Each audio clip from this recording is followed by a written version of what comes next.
Good evening, everyone. Welcome to the Maroon Devils Network. We are live at Mitchell County tonight for the Maroon Devils and the Mitchell Mountaineers in round 2 of the North Carolina High School Athletic Association 1A playoffs. I'm Toby Burrell. Along with me tonight, Rod White. I'm standing in for Gary Ayers. Gary is in Winston-Salem with the Western Carolina Catamounts as they open their basketball season, and he could not be with us tonight, so I'll do the best I can to fill in, and Coach will keep me on track. No, you need to pay Gary more too. See, but we just hope Gary stays out of trouble while he's down there. You know, that's a hard thing for him to do. It is. It most certainly is. But Coach, we got a good game tonight. Mountaineers come in here as the number 3 seed overall, 9-2 on the season. They've won 7 straight games and swept through their conference pretty easily. And our Maroon Devils come in with a flat even 5-5 after the season finale last week with Hayesville. Yeah, and it's a beautiful night over here. This place is as pretty as our place. It's not. I always thought ours is the prettiest place, but it's similar over here, cut out of the side of a mountain, and got a nice place to play here, and a good night to do it. I'll tell you what, Coach, the last couple of years when these two teams have gotten together in the playoffs, it's been a good one over that time, and it should be another good one tonight, the way they stack up on paper. And if our Maroon Devils play the way they have for the majority of the season, it should be a very good football game. Yeah, it's going to get interesting. They've got a lot of weapons over here. Out here watching them warm up a little bit. They, as far as the passing game, doing a lot of flood routes and doing different things with the receivers, running out mostly out of the shotgun. And we know that quarterback he's dangerous. Turbyfield. He's up there. I mean, he. What scares me is the number of carries he's got already. Yeah. He just takes off with the football, and you and I were discussing earlier. What do you do about that? And there's several trains of thought that you use to you either put pressure on him or you don't, and you let him make moves and make him throw the football. Yeah. Well, I tell you what. As we said, it's a dynamic contrast in the way the two teams line up, but not in their approach to the game. They want to win the football on the ground and keep the clock rolling and just to mount as many long, sustained drives as either team can. So it'll be a contrast as to which team can assert themselves. It looks a little bit like down there with the Maroon Devils warming up that the track may be a little wet. We noticed a lot of water when we came in, so a lot of rain overnight here in Mitchell County, I would say, and it looks like a little wetter track, perhaps more wet on the scoreboard side, which would be to the left of your computer going that way. And we'll see how that unfolds as we go on. But, you know, Coach, I know you've been a part of these type things in the past, and it was an exciting week at Swain High this week as they celebrated some state championships and some good shows in cross country this past week. And I wanted to talk just a little bit about that. Our Lady Devils securing the school's first and only state championship in cross country last Saturday with an impressive showing down at Kernersville. Yeah, that's crazy. It really is. And Gary and I have discussed that on the air before. I don't know how these young people do that and the times they're turning in. You know, it's just it's miraculous what they can do. It is, and the Lady Devils, as we said, took the state title, but we also came back with the individual title with freshman Arizona Blankenship winning her 6th race of the season, going 6-0 on the season in races, and out-dueling 2 seniors who had been at it for 3 years down there, running against each other. So it was a good day for Arizona. She ran well. It was a 19:06.19 time-wise, which is not her fastest of the year, but it was good enough for a course record on a newly designed course down there at Kernersville. And she held off Bickerstaff from Riverside High, which used to be Williamston. I know you're familiar with those folks. Oh, yeah. I am too.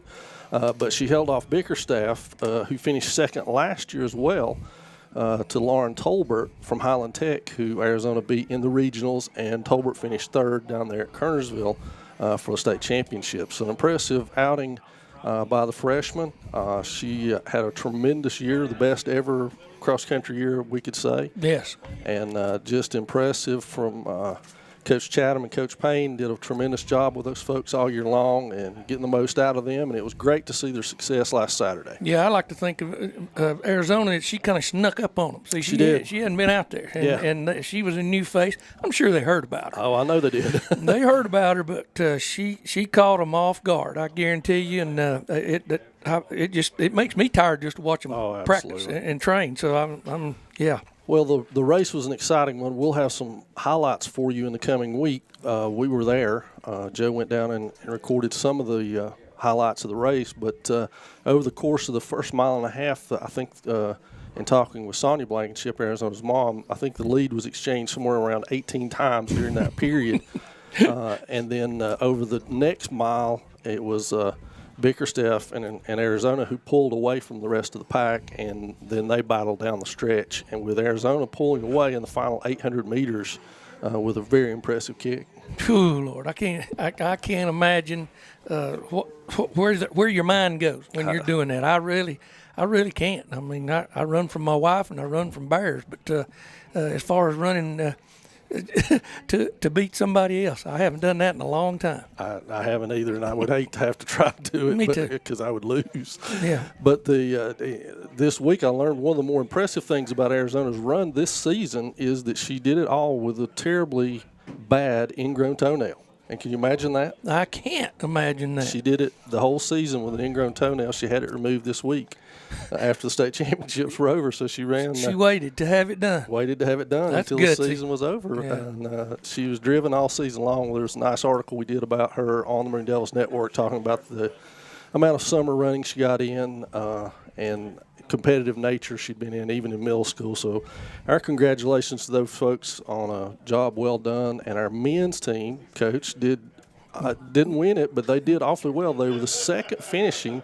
public school among all the public schools down there, and they beat all of the other teams from Western North Carolina, which they had finished fourth in the regionals. Exactly, and so that's outstanding. I mean, it is, and the amount of effort it takes to do that after you have finished fourth. Yeah. And then go down there and beat them in the final show, then that's something else. Yeah, they definitely improved as the season went on. So kudos to those folks on a job well done. And while we're wrapping up those seasons, we also want to give a shout-out to the Maroon Devil soccer team who completed their season. Unfortunately, in the third round of the playoffs, they dropped a 6-0 loss to Christ the King High School out of Huntersville, which is down north of Charlotte. Right. And it was a good season for Coach Scott Klein, another Smoky Mountain Conference championship. Landon Matz, number 17 on the football team now, he led almost all of Western North Carolina in scoring with 35, 36 goals on the year. He had one game where he had 6 goals in a game. So he was a scoring machine for the Maroon Devils, and they had another impressive year. I think it was, I want to say 15-5-1. I may be wrong on that record, and I apologize, but nonetheless, Smoky Mountain Conference champions, and a good job by the Maroon Devil soccer team. And I want to congratulate them and Coach Scott Klein on their very successful season. Yeah, their finish, that had to be, and especially going up against a competitor like they did. Those folks had it turned up down there, and I'm sure when you can go out and get your players and bring them in, then it makes a little bit different story. It does. Yeah. Coach Klein dealt with folks who came here from Swain High School, and that speaks volumes right there. So kudos to you guys on that. And this leaves the only fall sport left going. The Maroon Devils here in football tonight. It's second round action of the newly revamped playoffs, we might add. There is no big 1A, small 1A anymore. Yeah. Which means that right down the road from us, about 15 miles or so, Murphy and Mountain Heritage will tee it up at about 7:30 and get after each other. Yep, and that'd be interesting to see how the outcome of that. We know a lot about both of them. Yep, and last week the Smoky Mountain Conference only loss came to another Smoky Mountain Conference team with Hayesville losing to us. Everyone else in the SMC with a first-round victory by a pretty wide margin for the most part. Yeah. A dominating performance, so it remains to be seen what this week holds. But Cherokee is up the road to Robbinsville again in a rematch in that one. I'm sure the Black Knights are looking forward to another shot at the Braves after the upset win the Braves pulled off earlier in the season. And then Murphy is making the trip over to Starmount, I believe it is. Is that what I said earlier? Andrews is at Starmount. Yeah, that's right. Andrews is at Starmount. Yeah, we've been there a time or two, too. That's a tough place to play, but When we were talking about it in the car on the way over here, I always enjoyed playing down in that part of the country. I mean, football's big to them down in there around Maiden and Starmount and all those places down in there. And it was just it was always a big crowd, and especially meeting them in the playoffs. Yeah, Starmount's got a pretty rich tradition in football, and when you go down there, it's always going to be a large crowd, and it's going to be a well-coached team that you're up against. So that'll be a test for Coach James Phillips and his Wildcats here in the second round. I'll be anxious to see how that plays out. As we discussed earlier, it is the first time some of these schools, well, let's admit it, all of these schools other than us are seeing the Mountain Heritage, the Starmounts, the Mitchells, and so forth and so on. So it's, in a way, it's kind of exciting that that they're having to go up against those folks and see how the outcome comes out. It makes for a whole different mix. It really does. And the dynamics of it, when you don't know anything about anybody, and, coaches change, programs change, how they operate changes, but it's still a big part of everybody's program to try to find out as much as you can about opponents before you see them, and that's a coach's job. Well, I tell you, the things that I found out when you were coaching and went to Starmount is they had no clue who we were. Exactly, and didn't care. Did not care, and we stunned them. The first time we went down there that I remember we got beat. The next time we went down there, we stunned them. They were undefeated, and we beat them there at their place, and that was one of the biggest wins I'll ever remember. And the next time we saw them, they came to our place, and we put it on them pretty good. And so, that's the history I remember of Star Mountain. That sounds 100% accurate to me, and all of those were some pretty good football games, as I recall. The first one we won went down to the closing seconds, as I recall, with a great catch now near the goal line that put us in a position to win that game almost as time expired. As time expired, it was one of those things that we didn't have any timeouts left, and we hustled up there and ran a veer play, and my son happened to be the fullback that night, and I didn't know whether he got in or not, and the stadium went silent. I mean, you could hear a pin drop until the official came running in from the sidelines and threw his hands up, and he'd gotten across. But it was an interesting night. It really was, and those folks really were stunned.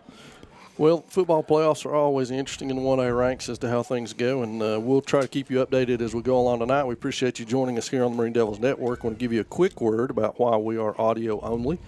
The fee for a live broadcast is $500, which we would have tried to come up with, but we were told by the Mitchell AD that cell reception, and we found that to be true, is not very good here in the stadium, and that would have prohibited us from getting out on a steady, regular thing where we're not freezing up and chopping and things of that nature. So we'd rather give you an audio that's going to be a little steadier, and hopefully hang in here and get a win tonight, and then see what next week faces us, and see if we can get back to bringing live. Exactly, and we hope that the folks that are listening in enjoy what we're doing here, and it's been we've been doing it all year and hanging in here with it, and just I hope we really show up tonight. I really do. I'd like to. We're about 17 minutes away from kickoff here from Mitchell County, and national anthem and stuff of that nature is forthcoming. We'll try to go right up until that point for you and lay the game out as we move along. The Mitchell High School team, as Coach White alluded to earlier, a shotgun formation team, and all of their offense, for lack of a better term, pretty well predicated around Ty Turbyfield, their junior quarterback. He's 5'11", 185. He has thrown for 948 yards in 11 games, and rushed for 1,433 on 162 carries in those same 11 games. Yeah, that's the scary stat. I mean, there again, there's two ways to approach this thing. You either go after him with all you've got, or you lay back and let him decide where he's going to try to take this football and run with it, and then you go get him. We'll see a lot of zone play. I saw him out here warming up, and he's going to pull that ball a lot off these zone looks, and they're going to trap for him. It's pretty much the same type of offense we've been seeing. Yeah. But they've run this thing real well. Last time we were over here, same offense, and they were doing pretty much the same things out of it. Well, after starting 2-2, the Mountaineers have reeled off 7 in a row, and in those 7 games, they've not scored below 40 points in any of them. So offensively, they did. I take that back. The lone game below 40 was against Mountain Heritage in their conference showdown, and they won that 33-0 by a pretty surprising margin. So we've got the national anthem coming up. We're going to take a break while that goes on and be back with you for the kickoff in just a few minutes.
Live.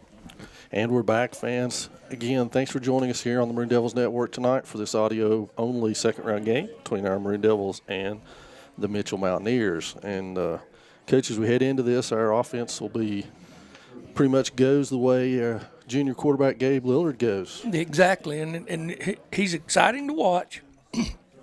He's not by any means. I'm not saying he's reckless with the ball, but he's not careful.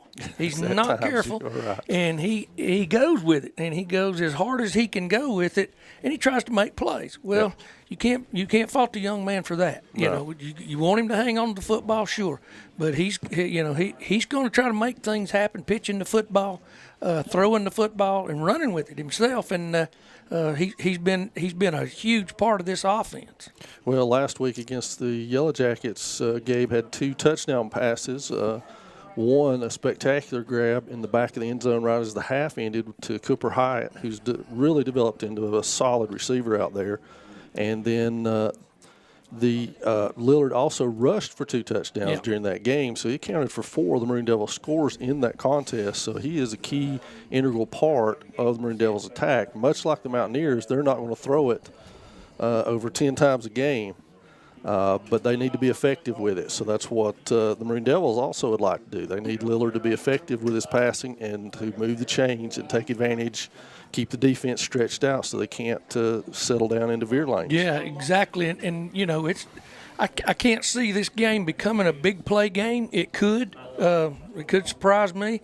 This is going to be one of those slugfests where ball control, not shooting yourself in the foot, eliminating as many penalties as possible, and any and all turnovers, and then scoring when you get the opportunity to drive the football and score. Now, if a big play opportunity happens, it happens, but you don't want neither team wants to be put in a situation where they're going to have to play catch up a whole lot and start trying to throw the football all over the field.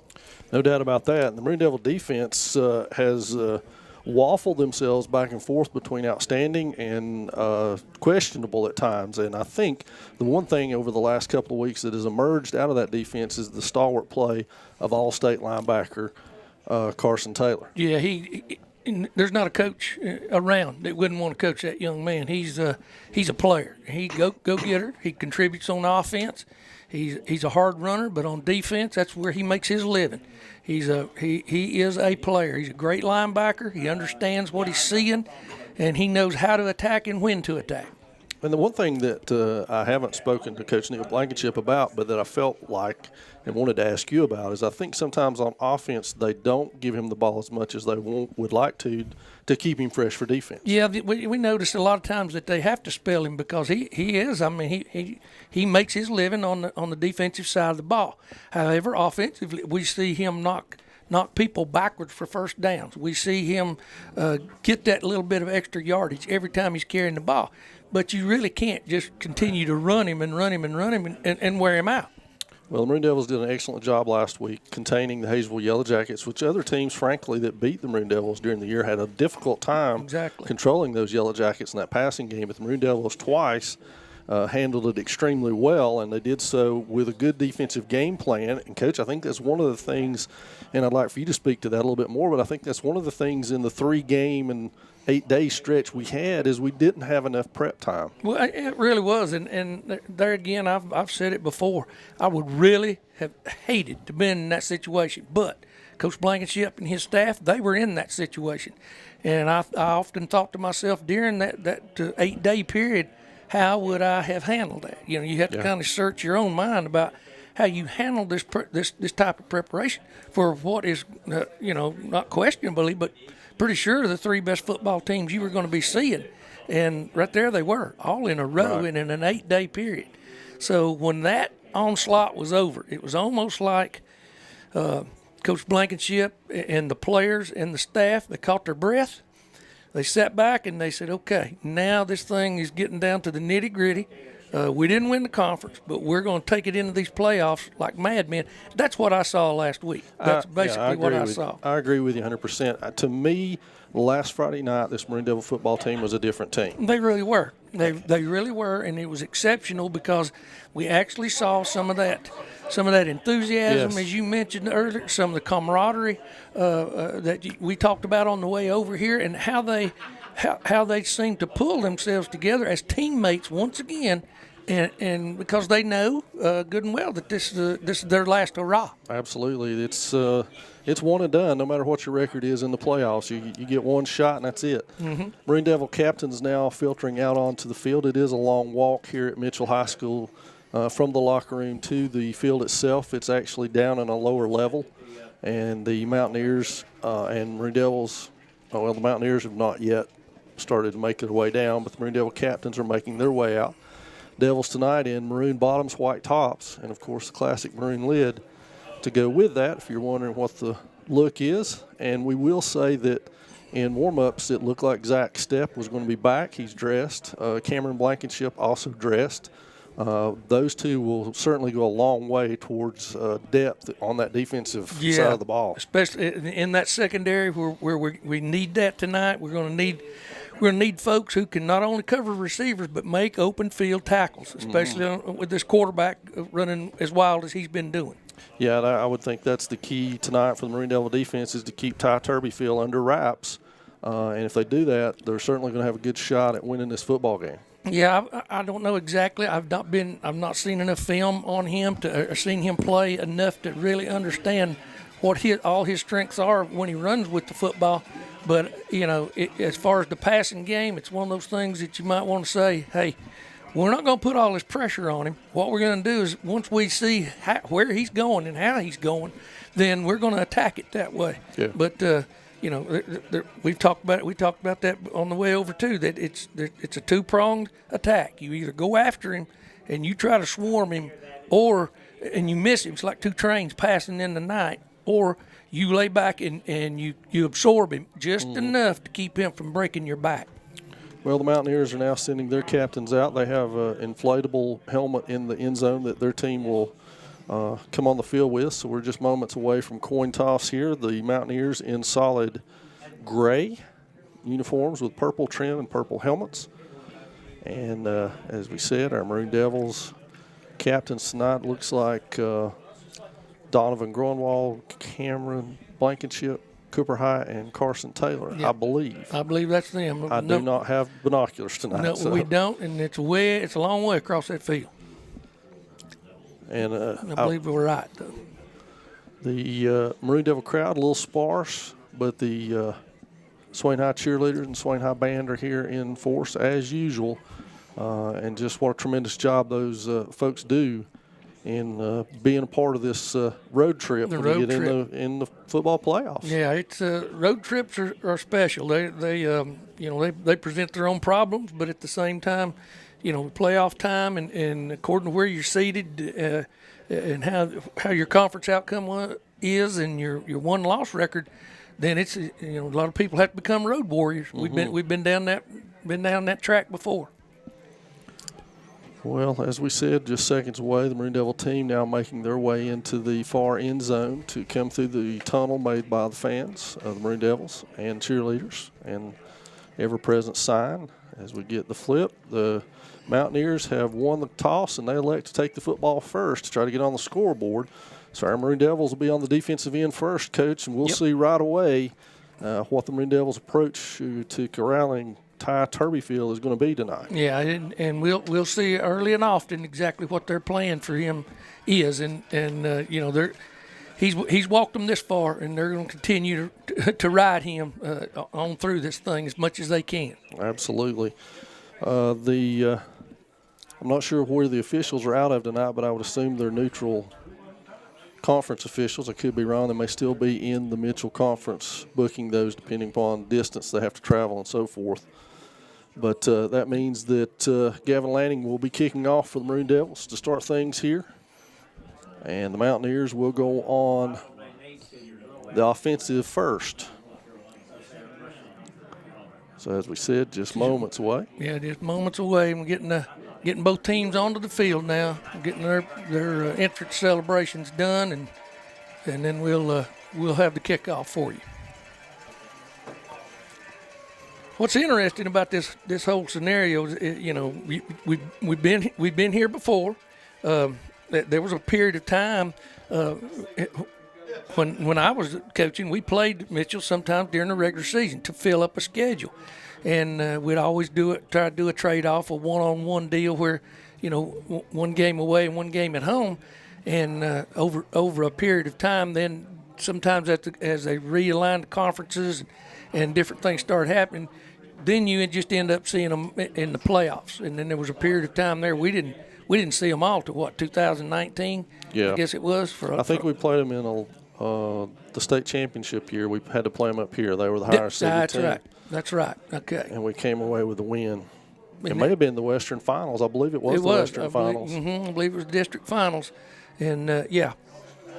Well, the Mountaineers have used some purple haze to come out to, and now that haze is settled over the football field. So we'll see what that holds We're gonna have for to wait. kickoff. We're going to have to wait a few minutes to get this smoke off the field. Yeah, you can't see hardly to the other sideline. So Back deep for the Mountaineers is number 7, Ethan Willis, and number 4, Chase Duncan. And they are back deep, and as we said, it'll be Gavin Lanning to do the kicking. He goes back to the sideline to get some last-minute instructions on where the Maroon Devil coaching staff want this kick to go, and I'm sure they have a game plan of who they want to directionally kick to. They've done that all year long. yeah, and he's done a great job of it too. He'll put the ball up high sometimes he'll put it into the corner, and it's always good to have a kicker that can do those types of things for you. Not all of them can do it. Some of them just walk up there and all they can do is lay their foot to it. But directional kicking is a thing that become real popular over the past 20 years.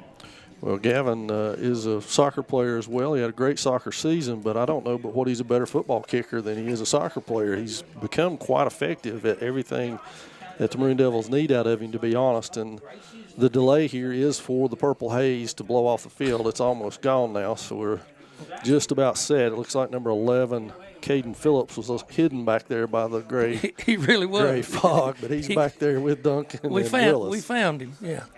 So we are set to get underway. Maroon Devils moving left to right across your computer screen, and the Mountaineers will receive it first. Lanning's kick is to the far side. That's going to be over there to Willis. He's got it at about the 11, now moves his way upfield and is tackled over there by Lawson Woodard. Yeah.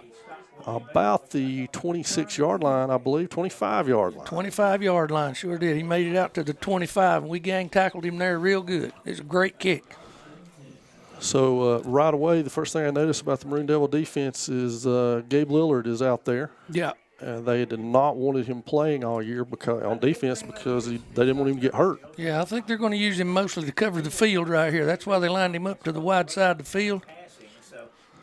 And here's Toby Field. He keeps the first one, runs by 2 or 3 Maroon Devils, and Carson Taylor tackles him down around about the 31.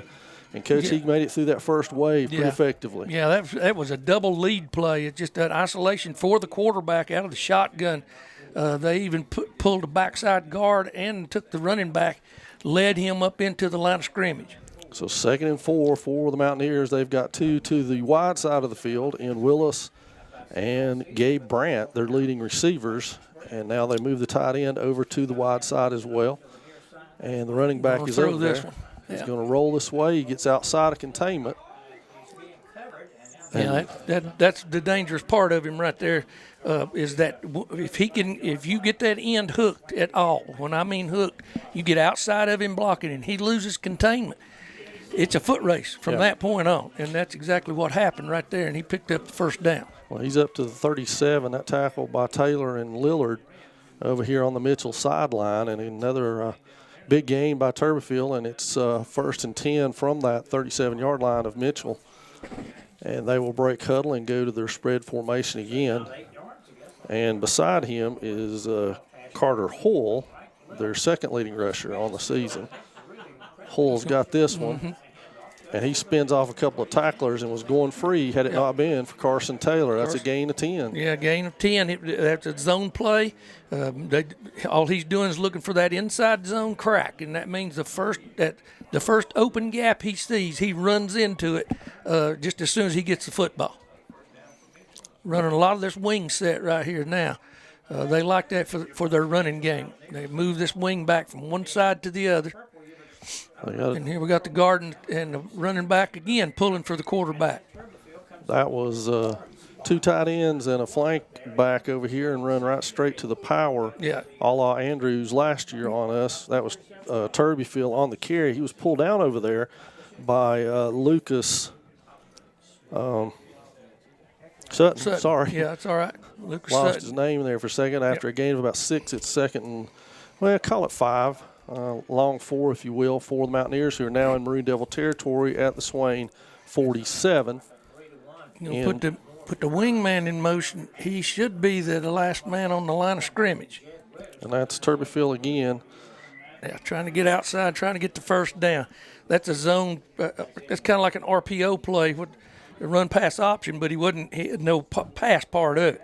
he was either going to give it to that running back or pull it on that backside zone play, and that's what he did. He gets down to the Maroon Devil 44. It'll be third and a long 1.5, if you will, tackled over there by Ben Payne and Donovan Grunwald against that strong set. They don't do it this time. They've got tight ends on each side. The wingback coming to the boundary side now.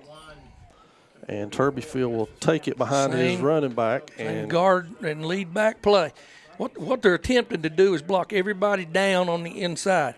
Kick the last man on the line of scrimmage out or hook him. And then the guard simply then follows whichever way he thinks that quarterback needs to go.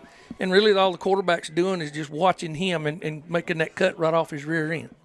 So Turbyfield with the first down to the 41-yard line of the Maroon Devils, 1st and 10. It's 8:45 and counting still in the first period of play as the Maroon Devils and Mountaineers just underway.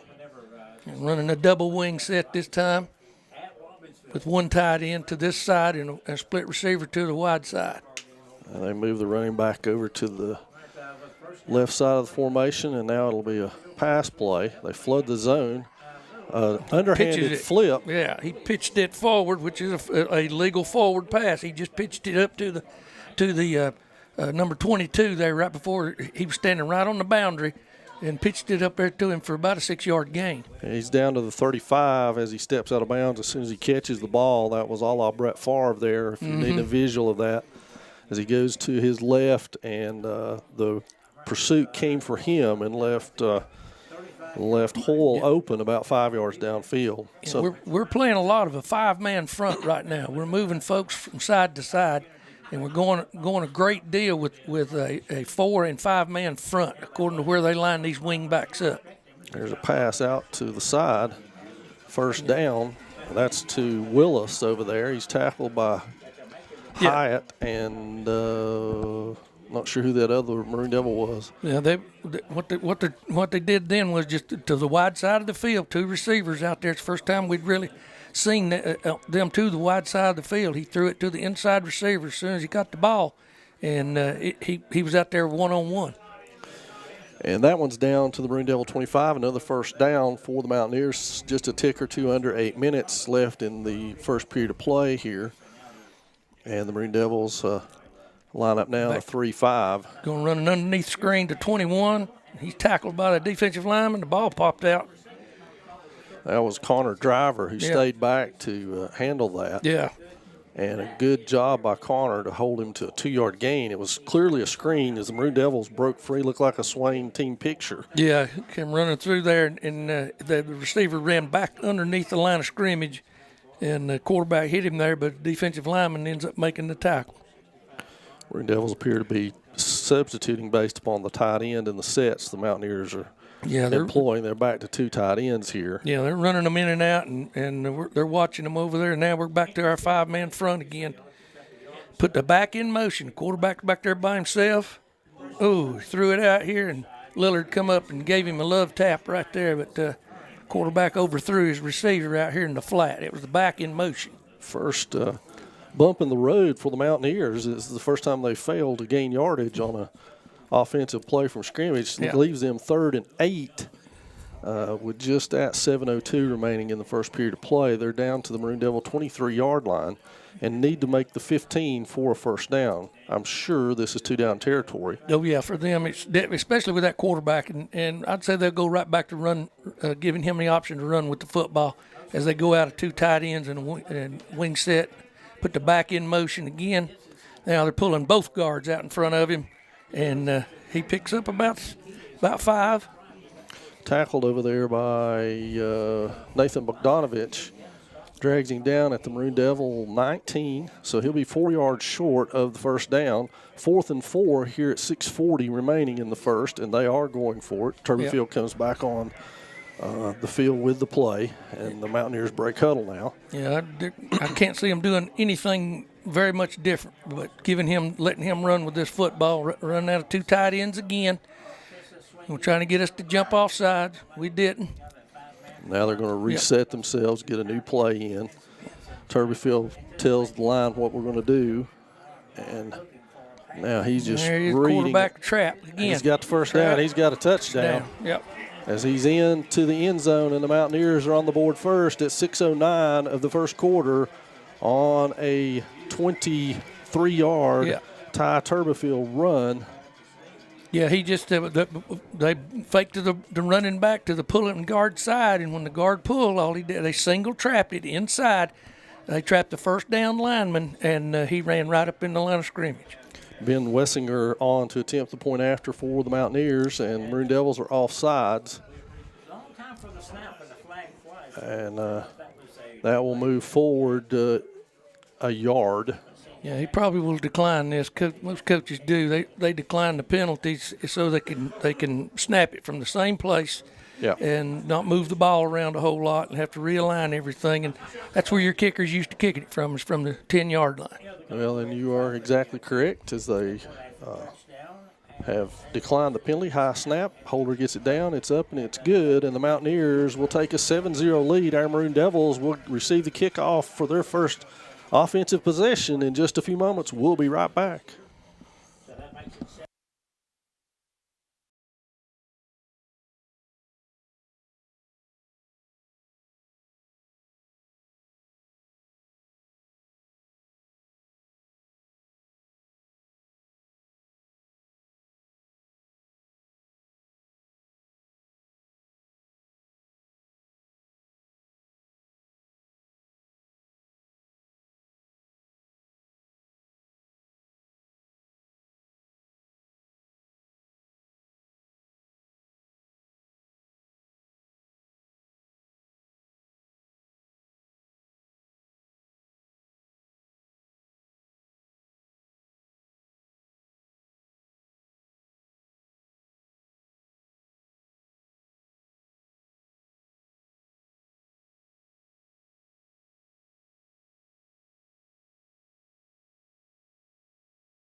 So it will be Wessinger to kick it off for the Mountaineers. His kick is to the opposite side, fielded over there by the Maroon Devils. Looks like Collins down on about the 15. He weaved his way between a couple of Mitchell defenders out to the 31-yard line. Yeah.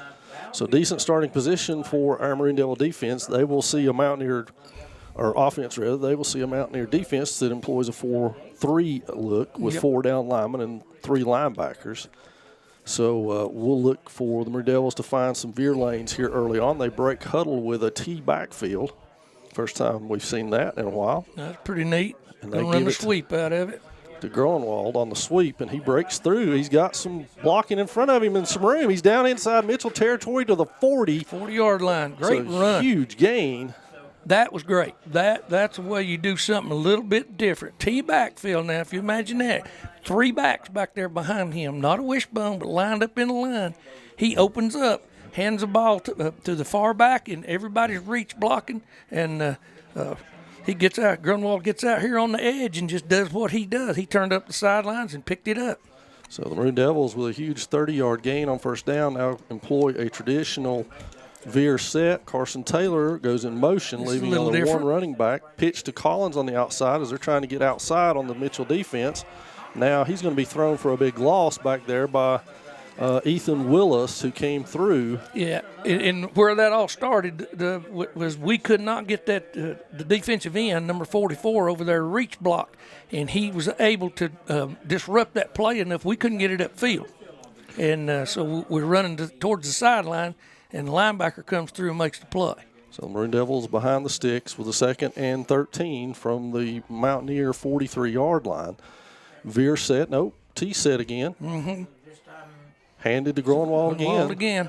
He's outside, turns it up, run out of bounds over there by a pair of Mountaineers, but not before he gets to the Mitchell 35-yard line. So an 8-yard gain to set up 3rd and 5. Yeah, and this is manageable right here. We're down here in a situation right now where some tough decisions will have to be made, but we need to try to utilize. We've been utilizing the wide side of the field just like they did. Maroon Devils break huddle. It will be veer set now. Twins to the upside and Hyatt and Groenwald. And the tight end to the same side, so it looks like we're going to try to overpower them. Collins right straight up the middle for a first down. Collins with a good job absorbing the initial hit back there by linebacker Enrique Haraco, and then rolling forward for an additional 3 yards down to the Mountaineer 27-yard line. Yeah, So good play. He hit that like his feet were on fire. He really did hit it hard, and it looked to me, I'd have to see it again, but it looked to me like we base blocked it. We did not veer block it. We just straight up base blocked it. And going back to the T backfield now. Lillard with a snap. He's going to turn and run into traffic, and that again is yeah, we had penetration that time. We had penetration through the line of scrimmage by the defensive end and the tackle. Well, it was defensive end and the linebacker. They ran what I call a switch blitz. They actually switched as he was blitzing, and both of them came free. Neither one of them got blocked, and he hit Lillard right in the backfield. Joe Conley on the tackle to that side, a loss of 3 again, so the Maroon Devils 2nd and 13 with the T backfield again. And now it is Groenewald again around the corner. They're getting stronger support. He's still able to turn the corner and absorb the hit, get out of bounds down about the pick up about 25-yard line. He got about 5 out of that. Yeah, and that was more into the boundary. We're running to the short side of the field, and maybe a little bit short above it, but it's going to bring up 3rd down in about 7 or 8. A little more manageable 3rd down for the Maroon Devils. It is inside the Mountaineer 25 to the 24 once it's spotted, so it'll be veer back set, tight end to the wide side, and the twins up there in Hyatt and Groenewald. And there's a whistle on the play. We got offsides. Yeah, and is that on Mitchell? Because offsides is usually the defense, it's a defensive, right? Yeah, it's a defensive alignment. It's got to be because we didn't move. So when the ball was snapped, let's see what we got. Yeah, offside. Oh, that helps. They'll make it 3rd and about 2. 3rd and 2. And we were running the veer, and we veer blocked it this time. And Grunwald pulled the ball. I don't know whether he heard the whistle being blown, but Collins hit it streaking again upfield. Yeah, I believe if they had handed it to Josh, he may have scored. Yeah, Collins hit that thing with like a screaming train going right straight through there. So 3rd and 2 for the Maroon Devils, just inside the Mountaineer 20-yard line. We're at 3:44 and counting. Tight ends and twins are into the boundary now. Into the boundary. Carson blew it dead again. Another flag. And let's see what that is. Offsides again. That'd be a 1st down. Yeah, they're trying to get to it. Somebody's lining up offsides. Yeah, that's what's happening because what they're seeing is we get back off the ball a little further than most people, and a lot of them they don't look at the football. They start crowding those offensive, especially when they're going to be stunting, and they're going to start stunting right now, or they were. That gets them closer to their attack points, and they don't want to back up away from it. So inside the 20 in the red zone for the Maroon Devils to the 14-yard line of Mitchell, 1st and 10. Tight end twins into the boundary again. There goes Collins. Nope. Pitch it. He kept it. Quarterback did, and that's Taylor. No, he pitched it out there on the pitch to Carson Taylor, who was wrestled down by Chase Duncan over there, but not before he gets inside the Mountaineer 10 down to the 9-yard line. So the Maroon Devils he's at the 8. So the Maroon Devils set up in great position here. Yeah, I'm at a little bit of a handicap. I got a big post. You got a big pole right in your way, don't you? I was looking to see where the ball went. So anyway, I saw him pitch it, but I wasn't real sure who he was pitching it to. Now I see. T set again. Cooper Hyatt, the lone set. Got the wide side over here to the tight end side. Run the option out of it. Lillard dives his way, spins. He's free. He's down to the 5. Touchdown, Maroon Devils. Reversed the field. Got up in there, got hit at the linebacker level, and stopped for just a split second. Spun his shoulders around and took off to the open side of the field. Yeah, that's if you follow the Maroon Devils all season long, you've seen Gabe do that on several occasions. Yep. And it paid off for him in this one, much the same way it did Ty Turbyfield on the Mitchell side. So quarterbacks offset each other with a touchdown each here in the first quarter. Now Gavin Lanning looks to tie it for the Maroon Devils. Snaps good, holds down, kick is low and no good. So not real sure what happened on that one. And that will be 7-6 your score with 3:27 remaining in your first period of play. We'll be back with the kickoff.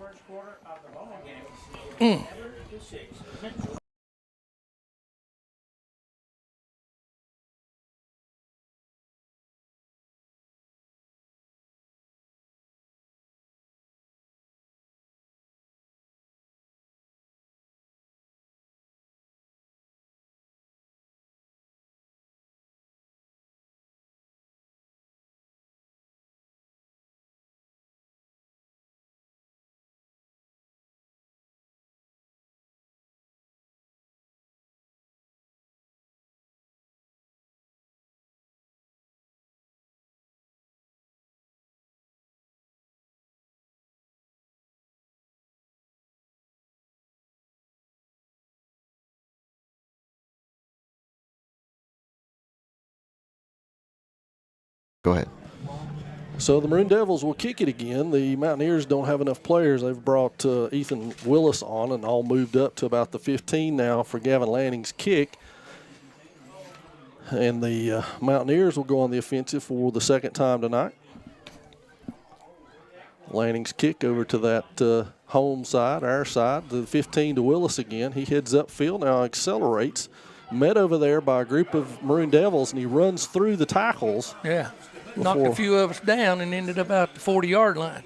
Lucas Sutton ends up taking him down over there on the Swain side right at the 40. So great field position for the Mountaineers to start their second drive as Ty Turbyfield gets the call from his coaching staff. Yeah, that young man returning that. He's not a small fella. He's 6'2", 185, and he brought it all.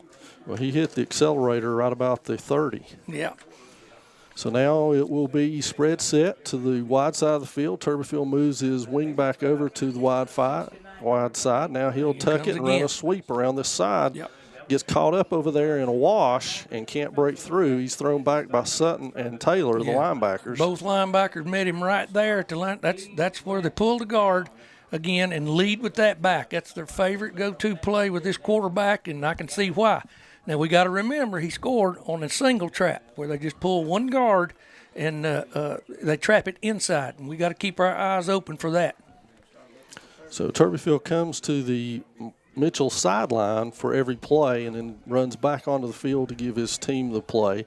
2:43 and counting now, 2nd and 7, Mountaineers from their own 43-yard line. Now they're running with two wide receivers, wing. Now they're pulling the guard, both guards, giving it to the running back this time. Taylor with the tackle over there. And that was Carter Hull, I believe, on the carry for the Mountaineers. It'll be about 3rd and 2 now. And he did get up to the 48s for 3rd and 2. And again, Turbyfield comes on. Actually, this time his running back, Hull, gets the call. Yeah. And Willis come on, so they'll split receivers out to each side with the tight end and the wingback moving to the wide side. Yeah. And it's going to be both guards pulling, giving it to the running back again. That's Hull. He's into Swain territory before being tackled out there by, again, Taylor and Bogdanovich, I believe, on the play. It'll be the Swain 48 for a first down for the Mountaineers. And for folks who are familiar with the wing T, that's wing T style blocking where they pull both those guards and they're not trying to get to the corner. They're wanting to kick that last man on the line of scrimmage out. We got to do a better job of slamming that shut. You got to attack that. Once you see that down block by that tight end, you got to attack that at the line of scrimmage. So two tights again. There's quarterback Turbyfield. doing the same thing the other side with quarterback. Edges his way up, and he's free. He's off to the races, down to the 20, the 10. Can Gronfield catch him? No. Touchdown. Mountaineers, a 48-yard run by Ty Turbyfield. He broke out the backside, Coach. He did. He started to the strong side where both guards were pulling, and once he got the linebacker level, nobody was there to meet him, and he just stuck his foot in the ground and came all the way back across. And pretty much untouched once he made it past that second line of Maroon Devil defense as the secondary was all flowing to the opposite side. And now it will be Wessinger to attempt the point after. And that one is up and through the uprights and good. So the Mountaineers take the lead with 1:17 remaining in the first. We got a lot of football left. A lot of football left now. We're not even out of the first quarter yet. 14-6 your score. The Maroon Devils will go back on the offensive here in just a moment.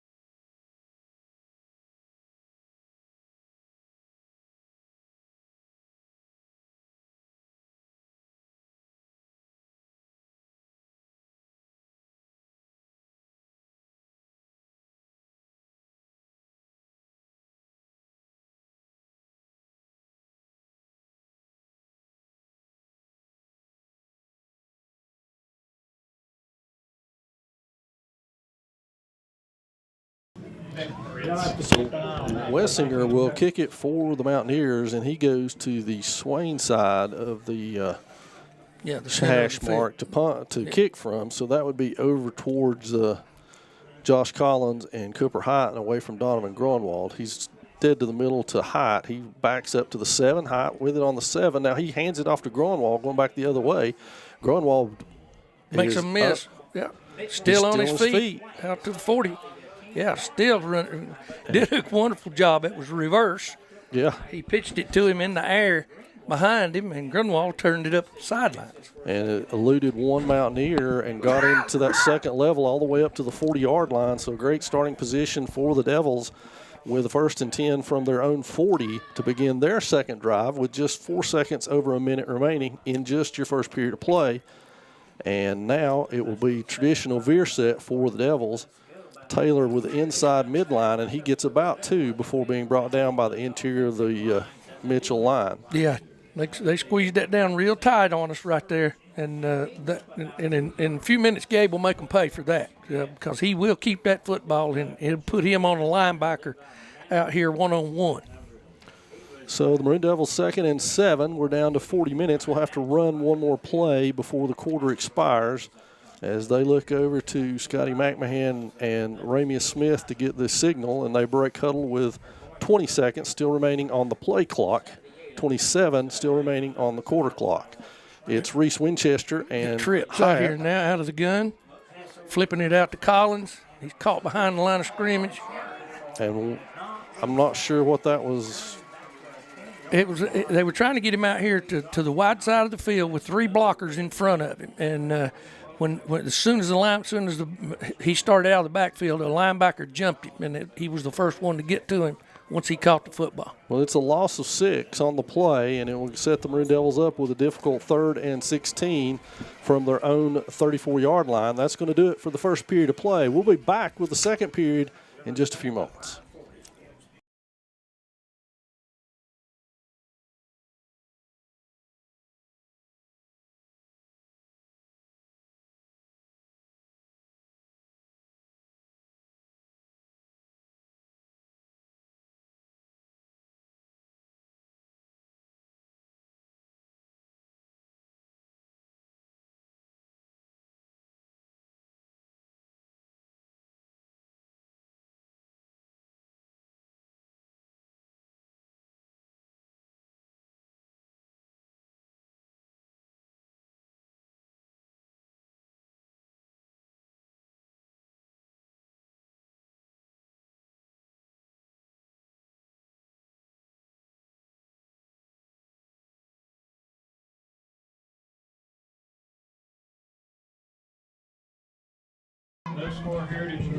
So the Maroon Devils will start second quarter play behind their sticks just a little bit here at a 3rd and 16 for a first down.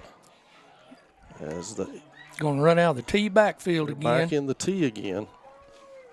There's Taylor with the pitch. He's going to throw it. It's up for grabs. Yeah. Hyatt tries to stop and get back, but it's misthrown into the middle of the field. There's no way Hyatt could get to it to catch it, so no flag to help out, and the Maroon Devils will have to punt. Yeah, good idea, though. I'm telling you, getting in the T backfield, doing some different stuff. I mean, get these people off of you, get their mind off the veer game, until you're ready to run the veer at them. So a crucial point of the ballgame now. The Mountaineers have scored on their first 2 possessions and are set to get their 3rd now as Gavin Lanning will punt it away from the Maroon Devil 34-yard line. Back deep is Dalton Hollifield on the 31-yard line now. Good snap and that one is Hollifield has got it down there. There's a couple of holes out here on the edge, nothing called. And Holyfield gets to the 50-yard line before Gavin Lanning comes up to run him out of bounds at the Maroon Devil 40. I'd say about the 46, 48. 48. All right. Okay. And so the Mountaineers will start with their best field position of the night for a starting drive inside Maroon Devil territory. And we're at 11:44, just into the second quarter of play. Yeah, we got to do a better job this series of stopping these trap blocks on the edges here. And if you don't know what I'm talking about, they're just using these guards. These guards very seldom stay still. They're moving. They're pulling them every play. And this time they just wedge block it, straight dive by the by the running back. They didn't do anything different. It wasn't even a zone play. It was a wedge block. They all stepped towards the football and came off the football driving straight ahead. Into the Maroon Devil 44-yard line before brought down by the interior of the line, Connor Driver and Ben Payne. And now they will run out of the same formation as last time with a wing to the top side or wide side of the field. Two tight ends. Now going to fake it to the back. And he gets that was more of a zone look right there. That's the inside zone, and he just kept it and ran right back to the backside with it. Ben Payne read that relatively well and caught up with Turbyfield to tackle him for a 3-yard gain, but it's still down to the just shy of the Maroon Devil 40, and will leave them with a 3rd and 3 here in Maroon Devil territory, just underway in the second period of play. So it'll be Turbyfield and Hull in the backfield. Yep. Two tight ends with the wing set again. Going to swap the wing from the left-hand side to the right-hand side. And that's pulling guard and running with that back. Running up in there, and he's loose again. And that's Groenwald with a tackle down to the Maroon Devil 31. And again, he got sideways, Coach, and kind of sidestepped a little bit and then jumped through it. Rolled his way for a larger gain. Yeah, he can find that seam. That seam is tight, and there again, it's a buck trap look from the guards out of the wing. What would be a wing T blocking scheme? Turns into just a quarterback sweep, and he can turn it up wherever he sees daylight's what it kind of amounts to. And both guards pulling again. This time he gives it to the back, and he's plowing his way forward. He's loose down inside the 15-yard line.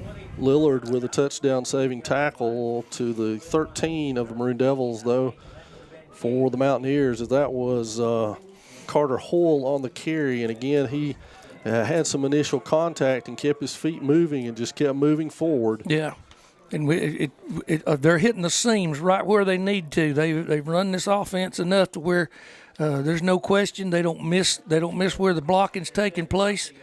And here again, they're set up for that quarterback to keep this ball again. He does. He does. Right in behind that running back. It's an isolation play for the quarterback by the running back just taking off as soon as the ball snapped, trying to get up to level 2 and block that linebacker to that side. Nolan Fisher and Ben Payne on that tackle at the interior of the Maroon Devil line, but not before Turbyfield is down to the 10 with a 4-yard gain. So it'll be 2nd and 6. They can make a first down by getting to the 4 of the Maroon Devils. So we're at 8 minutes and 56 seconds and counting in the second period of play, and the Mountaineers driving again. Nobody in the backfield this time. Just the quarterback, pulling both guards to the right-hand side, leading up in there for him. And he is brought down inside the 5. Should be a first down. Carson Taylor, Josh Collins, and Nolan Fisher on the tackle. Should get to the Maroon Devil 3. Check that 2. And a first down and goal for the Mountaineers now, deep inside Maroon Devil territory. Yeah, down about the 3 or 4 yard line, and I don't see them doing anything any different than what they've been doing. 2 tight ends, 2 wings now, and just a quarterback back there. Same play, both guards pulling to the right. He Touchdown. pops it up in there for a touchdown. Yeah, they just put 2 wing backs on each side, and just him in the backfield, and he gets to read wherever he can find a hole. Yeah, and as they pull those guards, everything's a down block. They're just blocking us down inside and finding the outside edge, and both guards are leading up on that outside edge. So Wessinger for the point after attempt here. 8:23 remaining before the half. 20-6 now your score. Snap is good, hold is good, kick by Wessinger is good, and it will be 21-6 your score with 8:23 before the half. We'll be back for the Mountaineer kickoff.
So the Maroon Devils set to receive now from Wessinger again, his fourth kick of the night.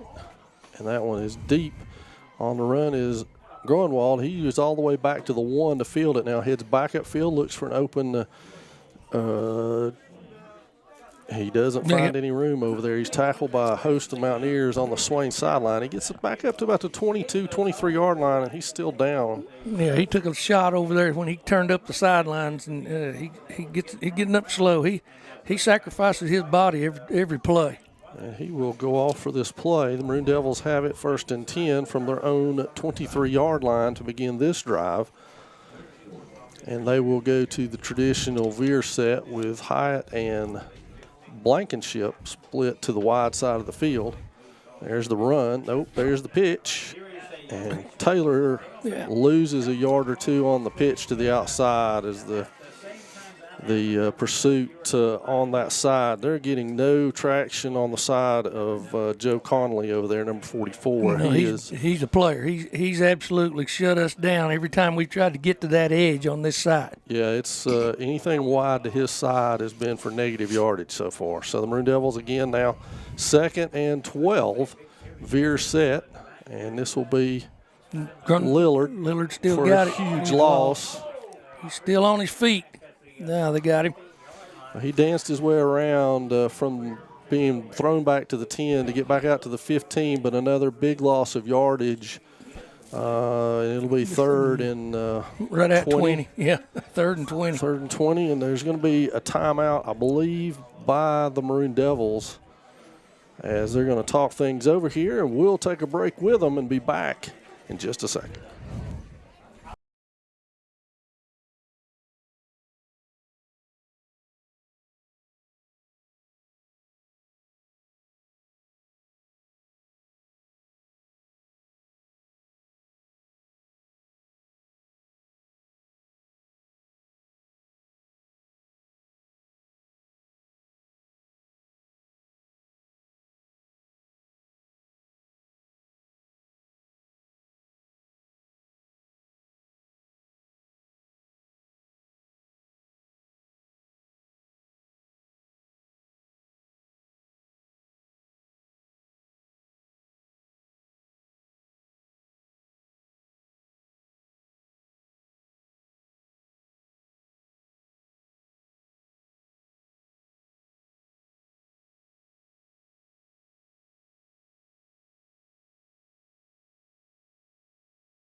So the Maroon Devils set to snap it. Lillard in the shotgun.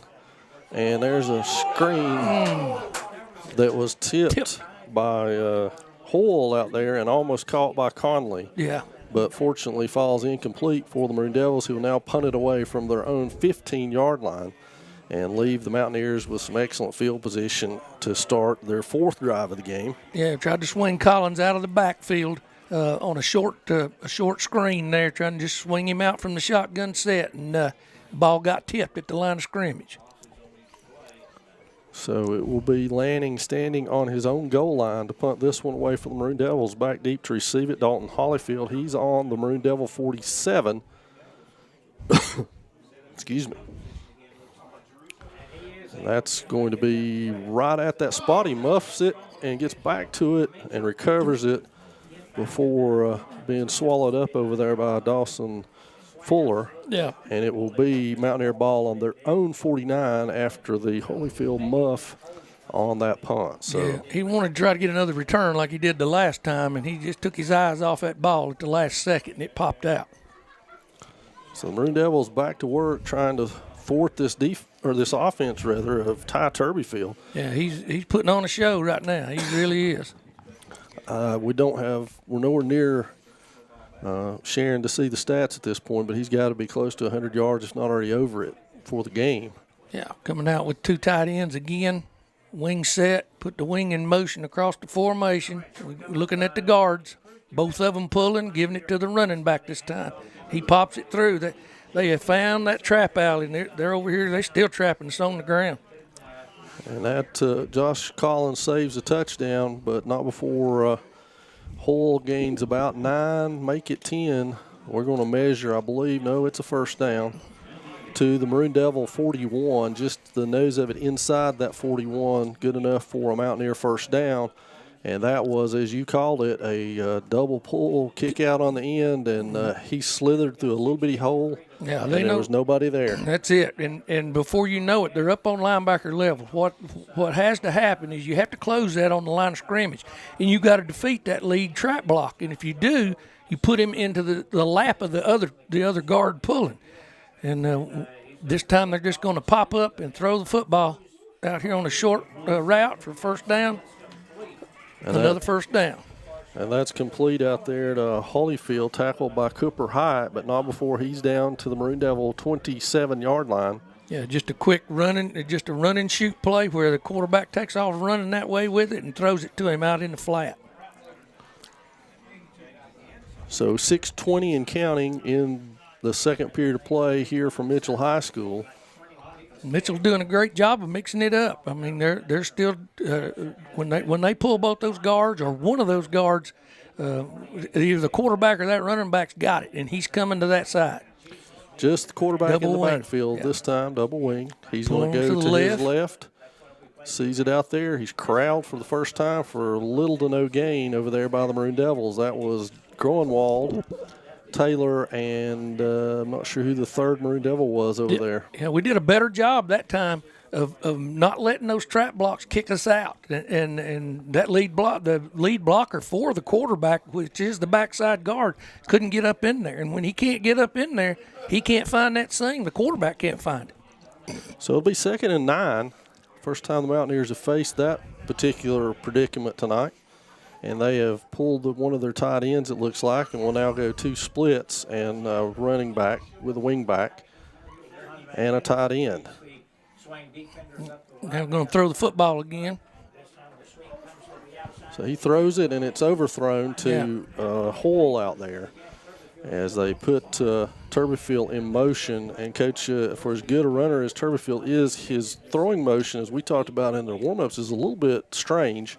Yeah, he drops that ball way down. He does drop it way down and kind of wind it up almost like a baseball pitcher to throw it.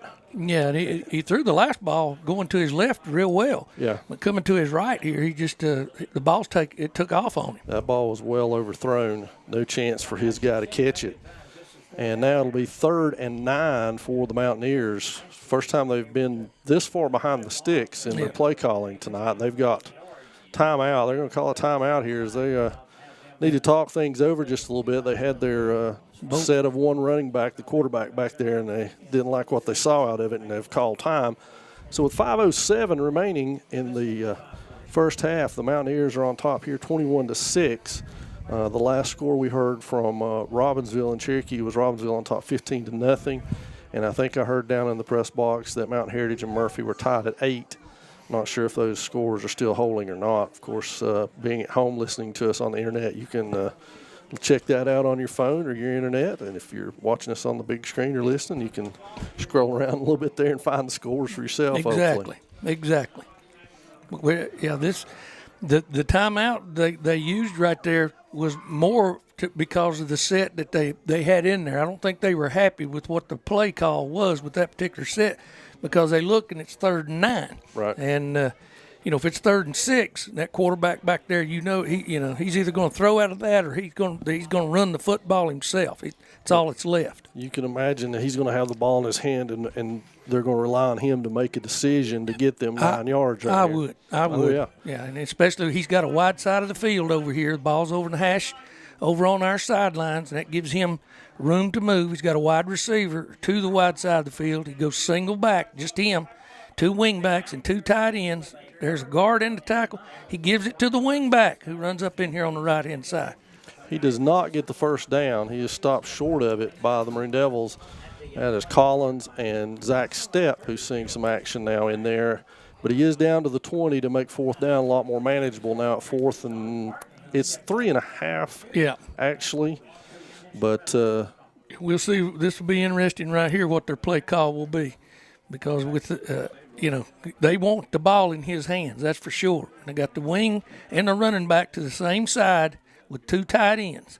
And now they're going to walk off and check the play call, and Hull walks up to the line of scrimmage and leaves only Turberfield back there himself. Both guards pulling over the top, and here he comes again. Now, instead of going inside, he just pops it to the outside, and he scores again. Another touchdown. Yeah, he saw that we had it taken away there, and he just came right on around the top of those trap blocks and just continued to run. Maroon Devils sideline and coaching box beside us, incredulous over a non-holding call out on the edge on Josh Collins. Josh pleading his case as he walks back to the huddle, but to no avail as no flags were thrown.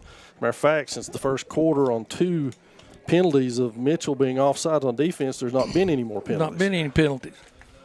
So it'll be Wessinger again, and he has got that one up and through, and it'll be 28-6 with 4:14 remaining before the half.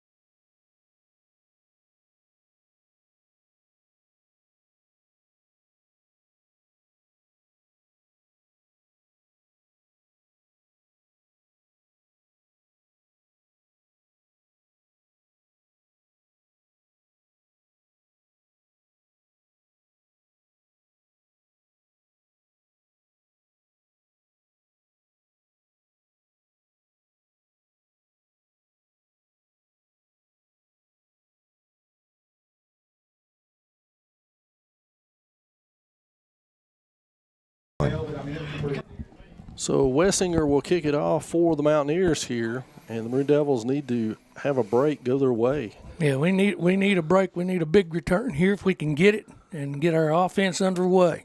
Groenwald at the 5 on the Maroon Devils side, sees a hole, cuts upfield, has got some running room, runs by the kicker, runs through, almost through another tackle, but couldn't quite get away from Gabe Brandt, who spun him down, but not before he gets all the way up to the Maroon Devil 37, 38-yard line. So good return by Groenwald. And the Maroon Devils will take over from there with 4 minutes left. 4 minutes left to go. Yeah, we got to answer now. We can't wait. We're going back to the T backfield again. All 3 backs back there running the veer to the strong side. Are you kidding me? The ball popped out. The ball came out, and now Mitchell's got it. The ball was actually laying on the ground, and nobody knew it was there. Nobody did. Everybody was – they assumed that he was tackled with it. And the Maroon Devils came up and ran at it and tried to punch it backwards for their own person to fall on. And the Mountaineers recovered it with Dalton Holofield. And now they take over at the Maroon Devil 38-yard line. What a revolting turn of plays right there, Coach. Yeah, it looked like Carson Taylor was up in there, and I didn't see the ball come out until people were still running around out there looking down at the ground, and no officials had come to spot the ball yet. So now here comes Turberfield again. He's going to throw it. Oh, There's that's a hold. hold. They finally called it. But Twice. He held him twice. He overthrows his receiver in the end zone, and I guess he figured he didn't get called on the first hold. He might as well hold him again. Yeah, Lucas Sutton was coming off the edge on a stunt, getting over the top. And when the offensive lineman saw him, he just pretty much collared him, grabbed him around his neck, and hung on to him, turned him loose, and then grabbed him again. The throw itself was deep for the Mitchell receiver. Cooper Hyatt was locked into coverage. It was overthrown. And so that will go back to the 50 and leave the Mountaineers with 1st and 20 as that hole was right at the line of scrimmage. Yeah, they were going for the juggler. They had 2 receivers headed towards the end zone. I mean, those were deep routes, and he was just going to throw it up there and let one of them go get it. So they line up in the same set. Right, going unbalanced this time. Got 2 tight ends to the same side, pull both guards, give it to the running back, and he's underway.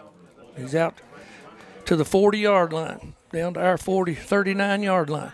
Well, that's Hull again. Cooper Hyde on the tackle over there at the, as you said, the 39 of the Maroon Devils, so 2nd and 11 on that play. Yeah, they just unbalanced this by taking the tight end in the wing, and they already had a tight end on the other side, and they just traded him over to that side and just overloaded us. So now it will be Mountaineer ball, 2nd and 11. Doing the same thing this way, pull both guards. Quarterback keeps it, trying to get to the edge. Finally got him tackled at the 40, so he didn't pick up. He actually lost a little bit. That was Josh Collins coming up to make that tackle on the play. And as you said, a loss for the first time for Ty Turbyfield on that play. The Maroon Devils inserting their nickel coverage, if you will, as Stepp and John Parton check into the game. Yeah, it'd be time for him to try to throw it out there to the wide side of the field again. I look for him to run that same flat route they ran earlier with him sprinting that way, trying to get the linebackers to come out of coverage and throw it over their heads. So it is 3rd and 12 from the Maroon Devil 40-yard line. 2 receivers split to the wide side of the field, and a tight end and a wing back, and now running back to the boundary side. Straight drop, going to throw it just right over the middle. Oh, we almost picked that one off. He had 2 receivers going vertical, the tight end and the wing going vertical, and he threw it right in between them. And the tight end, Conley, actually stopped his route, or he would have. Yeah. It would have hit him because he wasn't looking for the ball. He wasn't looking for the ball. He quit running. Donovan Gronwall saw it before him, and Donovan couldn't make the adjustment to get to it, as he was the closest person to it. Now it's 4th and 12, and this is playing with house money, if you will, Coach, as they've got this turnover, and so they've got nothing to lose but to go ahead and go for it. If they don't make it, big deal. 2 minutes left before the half for the Maroon Devil offense, which has run into a roadblock, so to speak, on their last couple of possessions. A lot of movement in the backfield, nothing called, and that's Turbyfield cutting back across field. He's gone again, Coach. Another touchdown. Right up in there.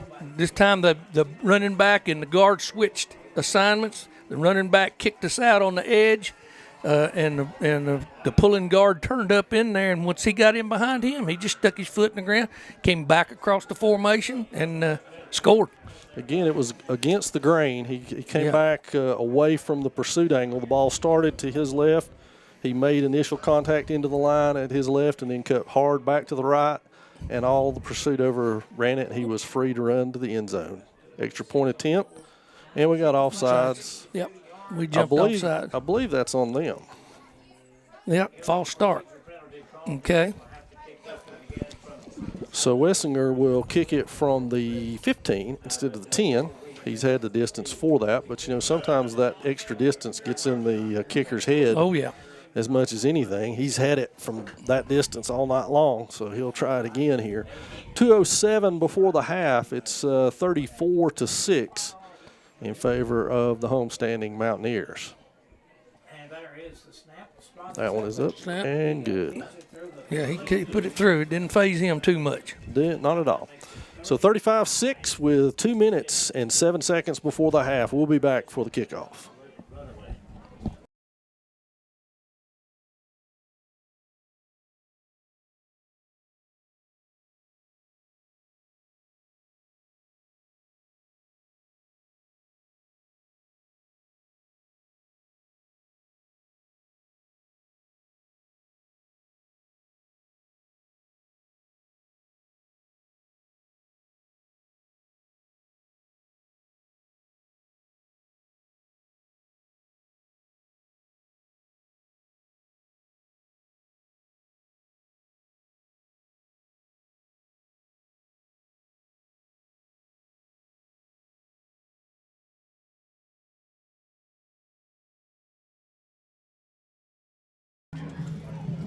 So Wessinger to kick off to the Maroon Devils again. It's Gronwall, Hyatt, and Collins back deep for the Maroon Devils.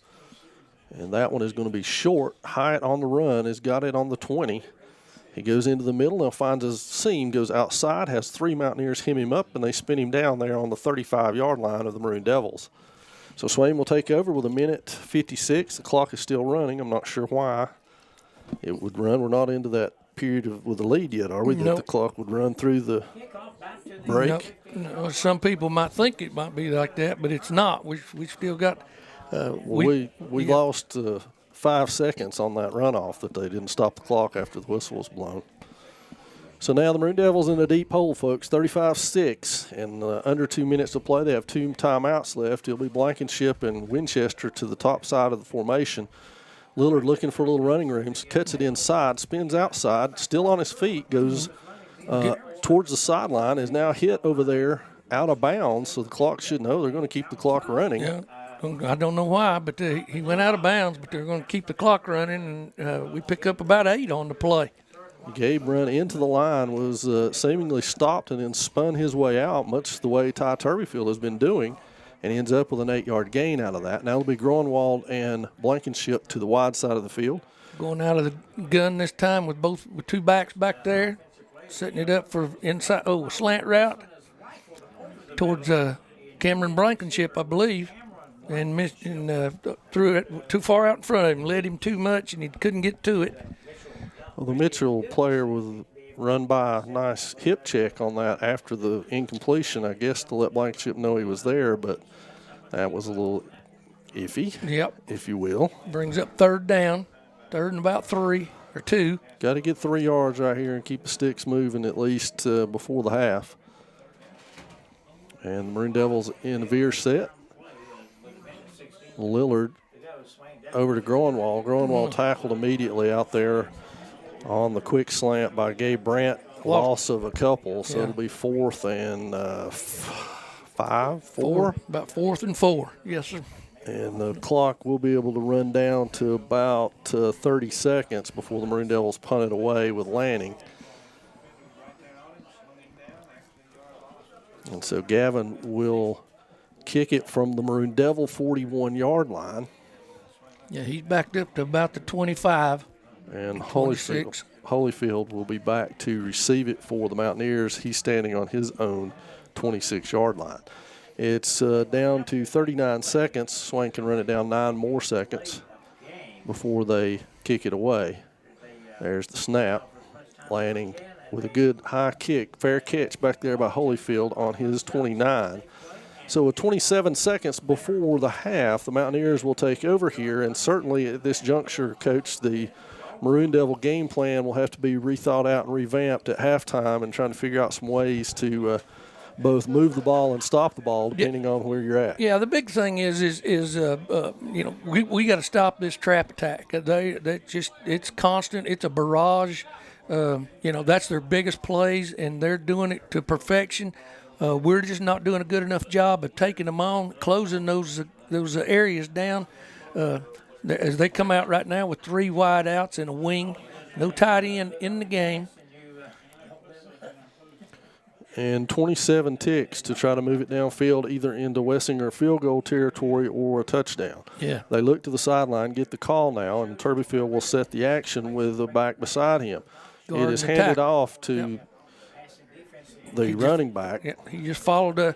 They pulled the backside guard and tackled this time and brought him over the top because they were 1 short without that tight end in there. So they're going to let that be the half. And so we'll roll on into halftime here with the Mountaineers on top, 35-6 of your Maroon Devils.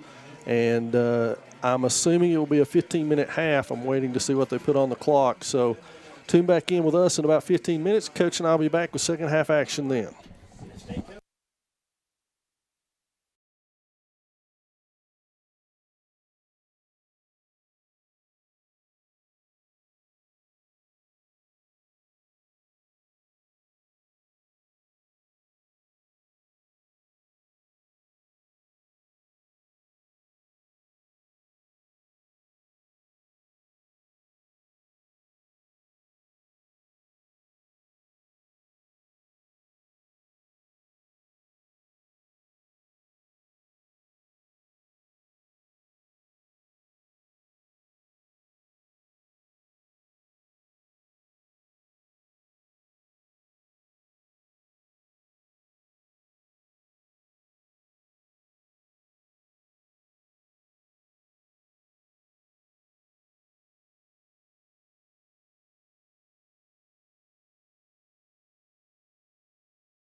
I'm out.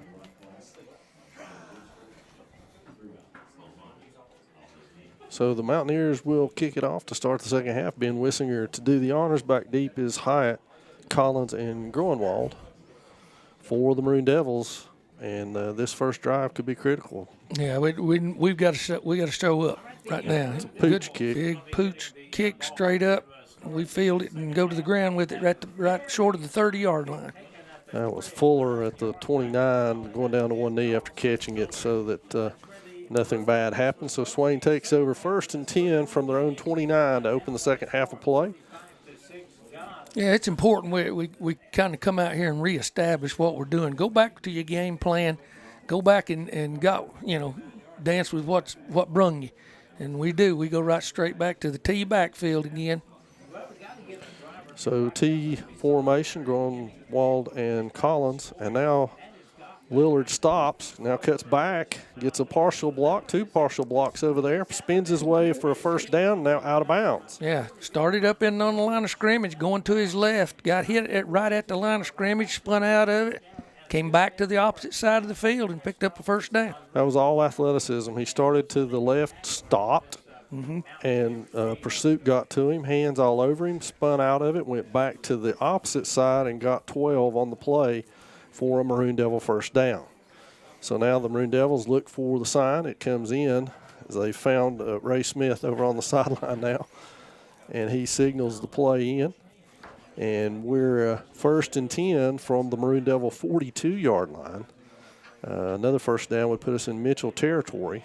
Come out and split backs this time. Twins into the boundary, tight end to the wide side of the field. Run Collins up in the line of scrimmage on the veer dive. He picks up about 4. He's met out there by Enrique Huraco, the linebacker for the Mountaineers, but much like our linebackers making tackles, it was after 5 yards. Yeah, that's the thing. The dive's being taken by this middle backer that they're using. He's reading both dive lanes, and with the veer blocks taking place at the line of scrimmage, that allows them to use their defensive ends to take the quarterback. That's why he's having such a hard time.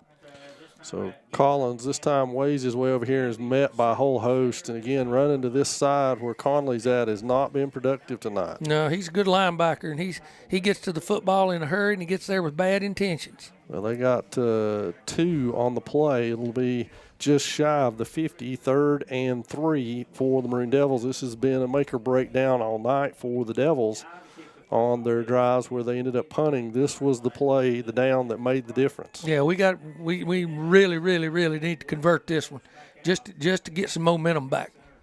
Veer set. Everybody to the short side of the field. Tight end twins to the same side. Lillard tries to keep it going back out the backside and thrown for a loss.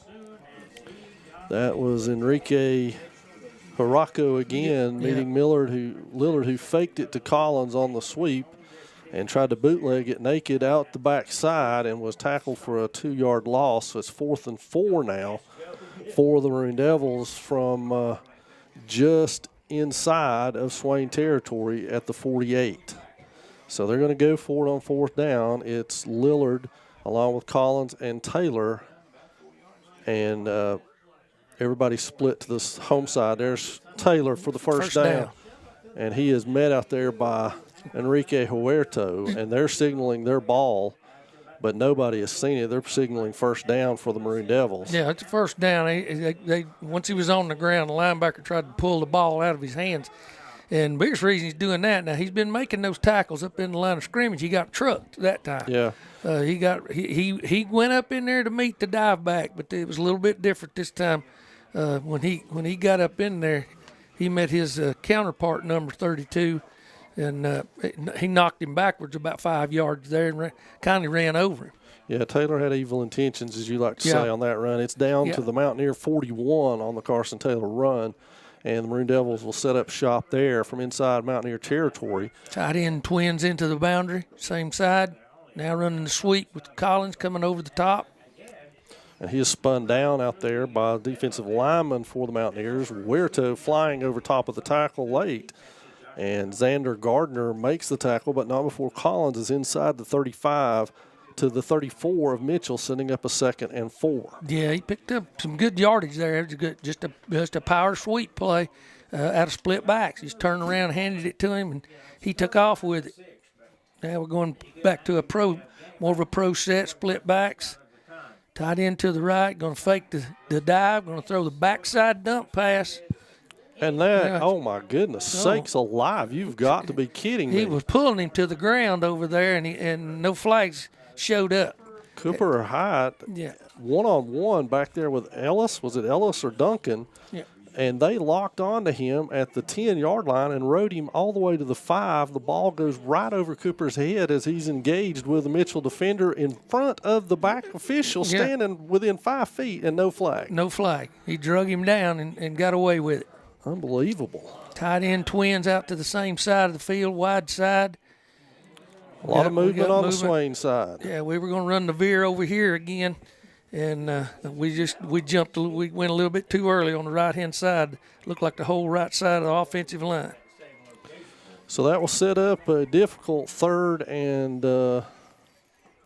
9-ish, 8-ish. Yeah, got to replace an offensive lineman, something that's either an equipment failure or he's got blood on him, but he's headed to the sidelines and bringing another offensive lineman in. Fisher out, Lucas Sutton in. I'm not sure how much offensive line Lucas has played, but he did switch numbers for this purpose to be able to play offensive line.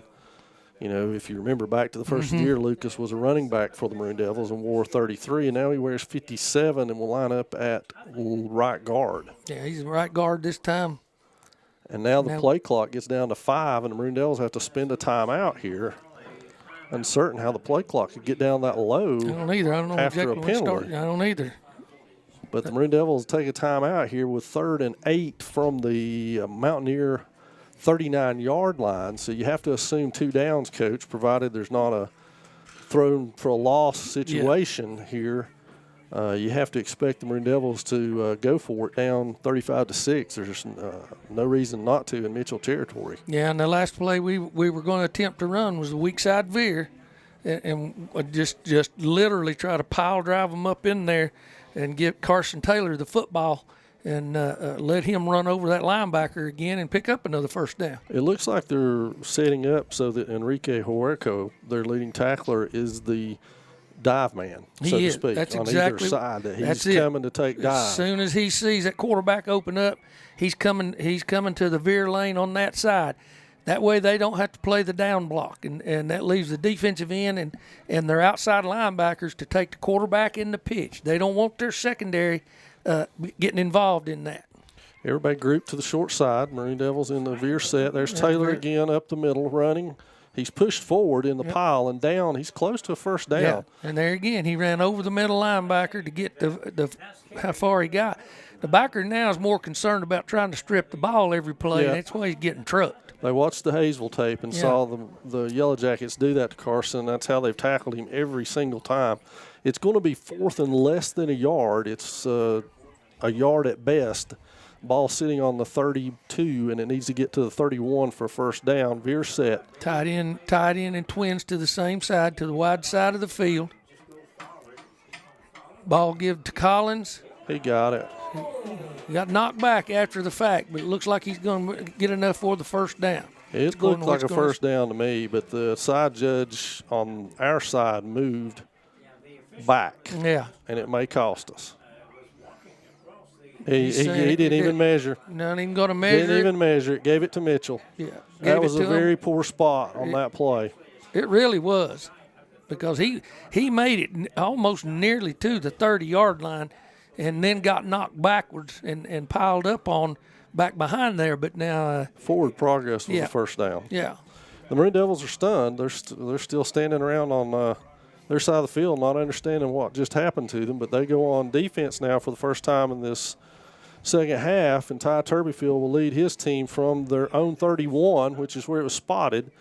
Yeah, they're not going to do anything any different. They come out here, 2 tight ends, 2 wings, going to give the ball to the wing back in motion, pulling the guards over the top. Finally, we're going to get a tackling call down in there. It wasn't holding. He tackled our defensive lineman there, trying to keep him from getting down the line of scrimmage. That was Chase Duncan on a sweep with both guards pulling in front of him. Traffic got mauled up there, and he was brought down for a loss, but it will be a hold from the line of scrimmage on the Mountaineers, something the Maroon Devils have campaigned for a while now on those pull blocks. So it's going to be 1st and 20 for the Mountaineers now from their own 21-yard line. And Turbyfield comes back into the lineup now, 7:45 remaining in your third period of play. Yeah, he's going to line up this time with the wing back. And they're trying to get the tight end situated. Now they move him over to the right-hand side with the wing back. Pass. He's going to throw the ball down inside on a slant route. Called out there by Willis, and he stumbles his way inside the original stick marks. He's to the 37 with that pass. He just settled into the zone. Yeah, make it second and about 8. Yep. More manageable distance for the Mountaineer offense, and they will break again. The Maroon Devils have a 3-man front now instead of the 4-man front they were running in the first half. It's Turbyfield to pass it again. Another hold on the play, but no call. And he finds his man out there just over the outstretched arms of Cooper Hyatt. Josh Collins tackles him out of bounds at the Swain 33-yard line. What a back-breaking play. That was huge. That was real huge. He was accurate with that throw. He don't need many, but that one he was accurate with. And there again, he's rolling out. He's sprinting out. It's not just a slow rollout. He's sprinting that way with the football, getting depth, and then he just finds the receiver. Looked to me like a illegal chop block on Nolan Fisher, but it wasn't called. And unfortunately for the Maroon Devils, it results in a big play, and now the Mountaineers are in the driver's seat again, down inside the Maroon Devil 40. There's a handoff to the outside. And there it is with the trap block again. And all they're doing is they keep their feet moving, and they're driving us back. So we're attempting to try to slow down that. We got a flag. Yeah, got 2 flags flying. The Mitchell players got up and petitioned for that flag immediately, started yelling for it, and sure enough, out it came. So I don't know what they've seen here. Mitchell thinks it's going to be against the Maroon Devils, and they're backing up. Neil Blankenship halfway out to the numbers to try to get a explanation. Now the head official goes over to explain to him what happened, and Mitchell calls their entire team over for a huddle, and the Maroon Devils looks like have been penalized, but we're not sure what the signal is yet. Lucas Sutton was in on the tackle, and now he's leaving the field with his helmet off. So there may have been an ejected. Personal foul on the Devils and an ejection. You're right. That's Lucas Sutton out of the ball game for the Devils, and that's the biggest cheer of the night for the Mountaineers for some reason. Yeah, It was not real sure what happened down there in all that scrum of bodies, but something took place, and Mitchell players were running around shouting at the officials and everything until finally the flags came out. In general terms, it's usually the second man who gets caught in those situations. Oh, yeah. I'm not saying that's the case. I didn't see what happened. I'm just saying the majority of the time that is the nature. So the Mountaineers in cooking position again, 15-yard line, and they're content to hand it off to Hoyle, and he goes forward, tackled over there by looks like Bogdanovich. Yeah, I don't see Turbyfield carrying the ball much more at this point in time. They've got those running backs, use them unless they need him. He's just going to stand back there. He's going to throw it some. He's going to hand it off, and they're going to try to conserve him as much as possible.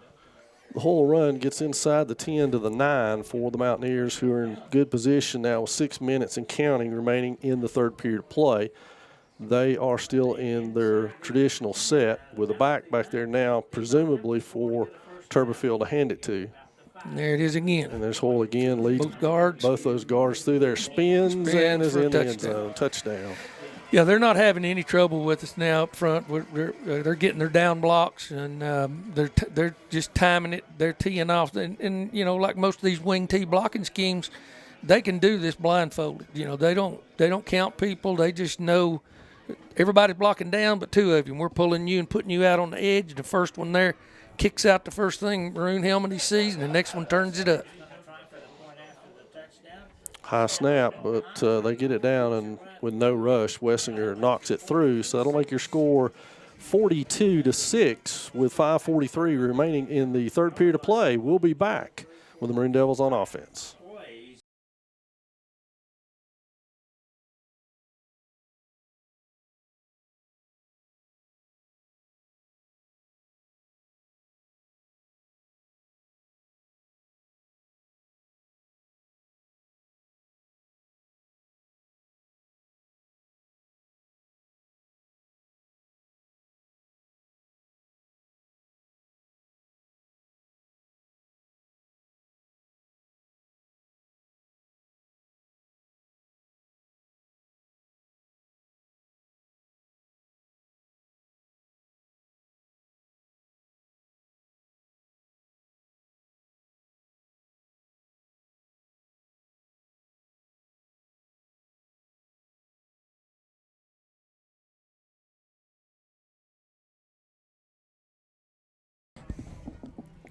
So the Maroon Devils will go on the offensive again for the second time in this second half. Mountaineers set to kick it off. It'll be Wessinger again. It's another high short kick. Lawson back to the 19, slips, falls down, now tries to make his way across. Now he backs up, and that's not good. He's dropped in the 14, 15-yard line. The Maroon Devils will take over there. That was Dawson Fuller. He couldn't decide exactly which way he wanted to go with that ball, and he lost his footing, and he just didn't get upfield.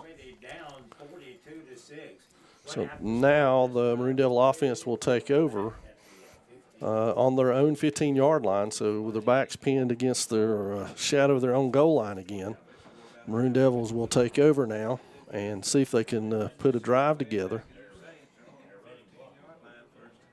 Yeah, we're running out of the gun this time. I'm trying to throw the ball, get the ball upfield.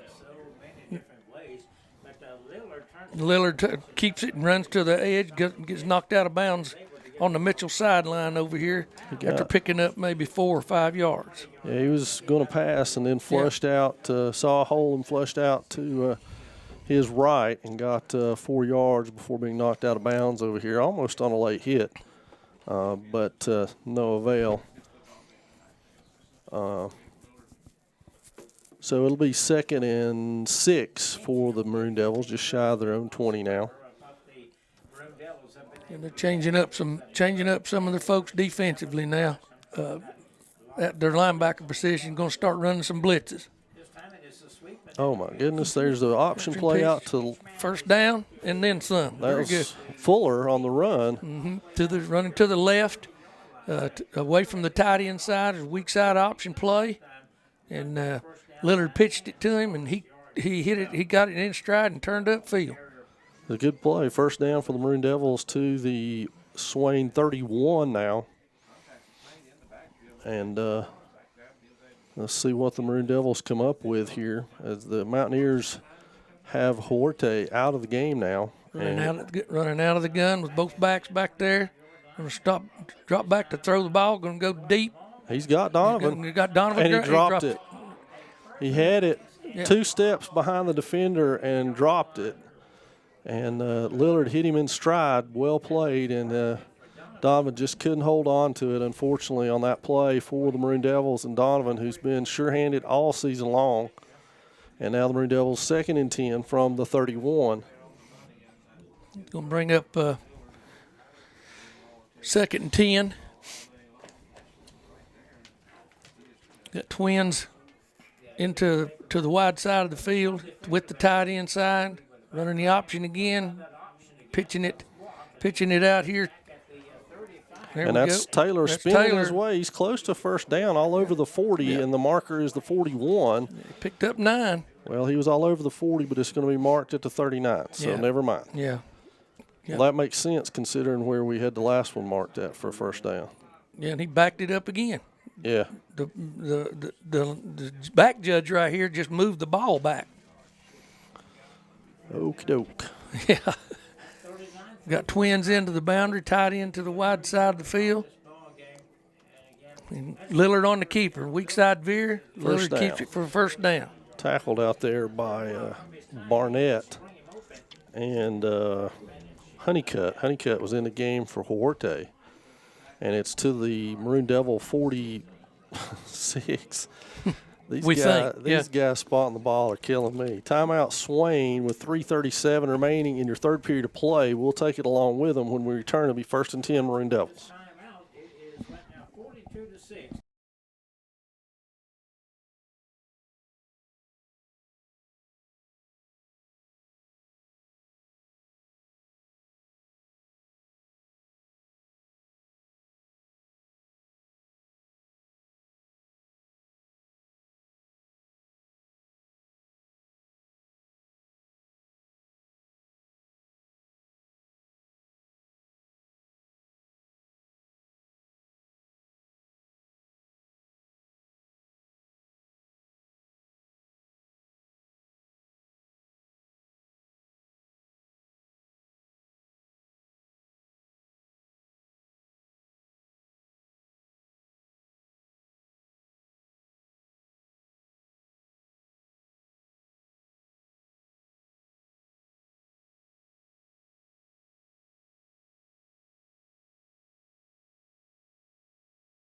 After taking their second time out, they'll spread it out a little bit. Groenwald in motion to the wide side. Now he cuts up field, and we've got Speed an option option play.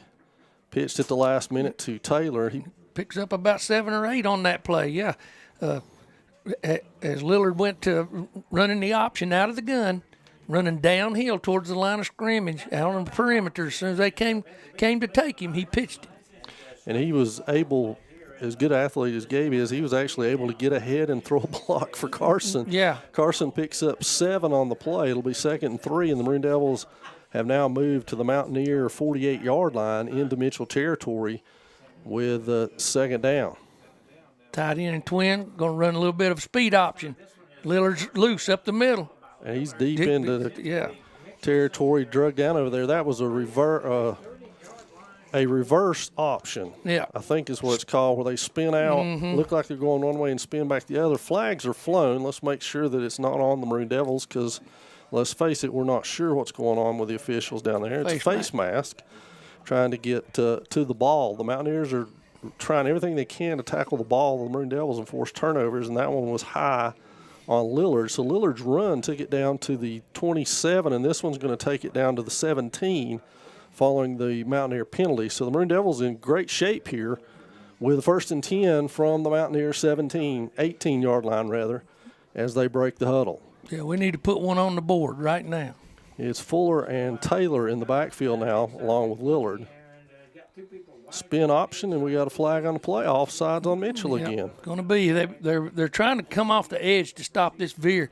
What they're doing is taking their outside linebackers, since the middle backer has all the dive plays, trying to get those outside linebackers up to and beyond the line of scrimmage to take the quarterback away and the pitch. And so they're scheming it that way. Their defensive ends are getting themselves in trouble by trying to do both. So 1st and 5 now for the Maroon Devils at the 13-yard line of the Mountaineers. They can get a first down by getting to the 9 at this juncture. So 1st and 4. Going out of the gun, going to try to throw the ball out here to Grunwald. Nice open field tackle out there by Elijah Nov. And he gains nothing, maybe a yard. Maybe a yard out of it, and that was it. Just as soon as he got the ball, he got chopped down. So now 2nd and 4 from the 14, I guess 13. Yeah, somewhere in that vicinity. There again, I've got this post. Well, I've got that middle judge dropping the football, and I'm not sure where it's going. We were laughing about that last break. He's all over the place, folks. He just keeps moving the ball. Carson with the ball's on the ground. He dropped it. Good play. Bogdanovich picks it up. He's going to score. Touchdown, Maroon Devils, as Nathan Bogdanovich picks up a fumble and runs in. Carson Taylor fumbled the ball, running the veer dive, and alertly Nathan Bogdanovich saw it on the ground, picked it up, ran the other way, and he has scored for the Maroon Devils. Nobody saw him with the ball. The ball was just laying on the ground, and he turned and saw it, scooped it up, and took off. Yeah, alert play by Nathan Bogdanovich, and the Maroon Devils are on the board with 1:59 left in the third. It is 42-12, and they will, let's see, I believe they're going to line up and go for 2 right here. As the official is, what are we doing now? We're resetting our officials. Okay. That took forever. Now the play clock's down to 12 for us. And they're still letting it run. And, yeah, they're the ones that had to reset it. So now Lillard rolls to his right, fires, and 2. It's good to Cooper Hyatt in the end zone. Nice short route. Lillard fired it, and Hyatt catches it for the 2-point conversion. 42-14 your score with 1:59 left in the third. Yeah, that was a good drive we put together there. And with Nathan being a tight end, after his down block, he turned around and he saw the ball on the ground. It was an outside veer play, and he just scooped it up and continued running, backing up basically with the football, and turned and ran it in. Much like the play in the first half where the dive got fumbled and literally nobody saw it laying on the ground. And this time, Bogdanovich was Johnny on the spot, fortunately for the Maroon Devils, who convert that for a touchdown. Now the Mountaineers will receive the kickoff from Gavin Lanning. And looks like they have Ellis, Duncan, and Caden Phillips deep back there for the Mountaineers this time. And we'll see if Gavin directionally kicks this or if he goes deep with it. And it's directional over to the side. Ellis has got it on the 20 again. He'll go upfield with it, cuts back across, is missed over there. And now Reese Winchester, a nice open field tackle on Ellis on the outside, and that's why Reese is on that outside to play contain. It gets to the 30 for the Mountaineers. They'll take over 1st and 10 from the 30. We'll see what their plan is now offensively with what they're going to attempt to do right here. Turbyfield back into the ball game. In case you're wondering, he is going to key the offense again. And it's the usual set, nothing different about that. Now they're going to give it. They're just going to keep giving it to this running back, like they did right there. Tackle at the line. Slung down back there, and he got maybe one out of that before. Looked like big number 75 took him down out there for the Maroon Devils. Yeah, we got a little bit of different look going on with them offensively. They're going back to their base formation stuff. They're not going to run a whole lot of that open back there with just the quarterback back there in the backfield with those 2 wings set. They're going to stay more traditional with their offensive look. They can run in 2 tight ends with the wing. Going to give it to him again, pulling both the guards. Tackled again. Connor Driver in there on that one. Yeah, for about a 2-yard gain. Well, he got a good forward progress spot. Yeah, he's getting way better than we do. I wonder why we didn't get that. Maybe it's because our running back was smaller. Evidently. Well, I think their running back looked pretty small compared to Connor. Connor's a pretty good-sized dude. 3rd and 5 for the Mountaineers here. We're going to get down. We'll have to run one more play before the end of the 3rd period. But that will do it for 3 periods. 2 tight ends, 2 now wings, they're in that. 1 split. Yeah, but they're putting that wing back in motion, giving him the ball, pulling both those guards again. 1st down. Yeah, they're going to save that quarterback. They're not going to, unless they need a drastic 1st down. You don't. I'm not expecting to see them throw it a whole lot. Unless they want to break our back at some point and score. Yeah, because right now it's all about them just running this clock and getting this thing. Getting this ball game over. They're going to be content to let the 3rd quarter run out, so we'll take a break and be back with you with the 4th quarter coming up.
First and 10 Mountaineers to open the fourth period of play from their own 43-yard line, and they will spread out again as they have the traditional set they started the game with. Yep.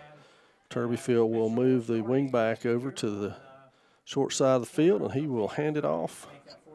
They've got him stopped initially, and they finally take him down. Hoyle goes down hard that time to 62. I think that's Brandon Frost. They give him a yard, but it was a tough earned yard as Frost threw him to the turf with evil intentions. That was a tough tackle. It really was. He was feeling his way up in there, and then when he committed, he got hit, and Frost took him down. So 2nd and 9 after that. Murphy is up on Mountain Heritage 22-8 by the score we have. Robbinsville and Cherokee still at the half, 25-6 Robbinsville. And Starmount leads Andrews 14-6 in the third quarter. So now the Mountaineers break huddle, and they've got the same set, Hoyle and Turbyfield in the backfield, everybody to this side, home side. And there it is again. Same trap play, buck trap, kicking out and leading up in. Taylor with the tackle, and he's going to be close to a first down into Maroon Devil territory down to the 48. Back judge keeps backing up. Yeah, he's about to give him a first down. And if we could have only got that, we'd have got that first down that we got anyway. I swear he just keeps moving the ball around. I don't know what his deal is. So 3rd and long one maybe. Probably closer to a short one where the ball's at. I think the marker on the side is to the back of the ball instead of the front of the ball. So I would assume another pull happy run by number 22 again. There's a reverse inside, and they've got some running room now. Now on this particular one, they pull the guard and the tight end and give it to the wing back, then following the tight end up and in on the across the formation. It's just another variation of trap blocking. Everything they've got, except when they pass block, has a trap block involved in it. And it's either guards, guard and tackles, or guard, and in this instance, guard and a tight end. Reese Winchester makes the touchdown-saving tackle, but not before he reaches the reaches the Maroon Devil 40 and gives the Mountaineers another first down with 9:45 and counting left in your ball game here from Mitchell tonight.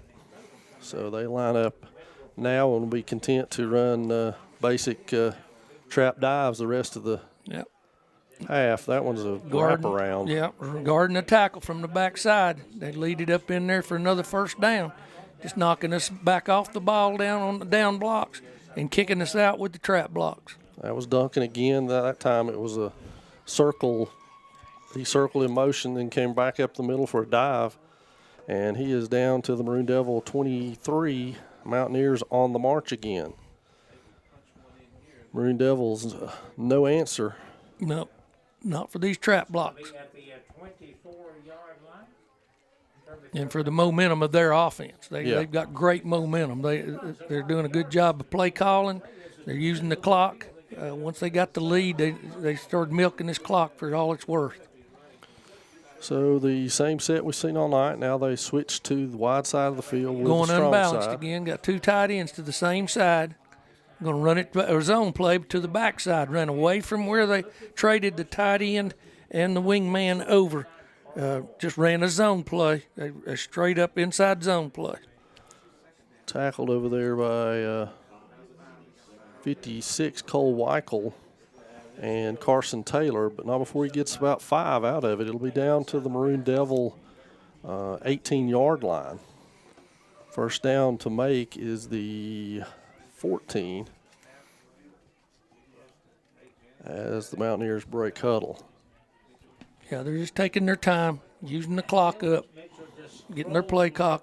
Yeah, just moving each one. Got the wingman in motion. Here come both guards pulling again and running back.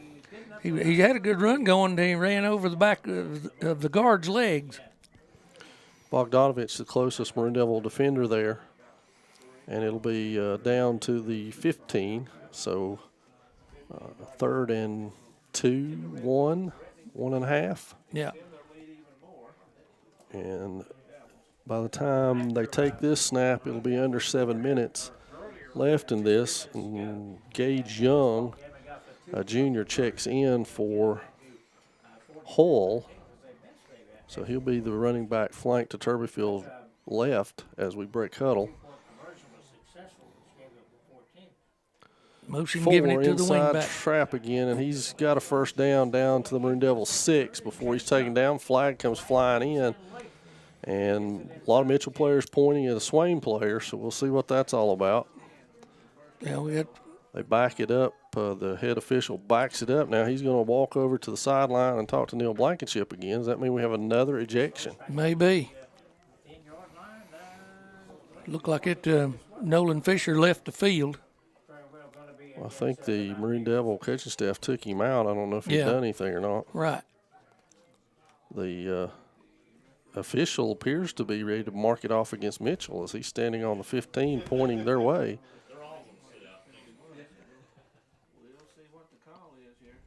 And, We're waiting on to see from the officials now. They got through with their conference with Coach Blankenship. dead ball, personal foul against Swain. He's ejected too. Another ejection.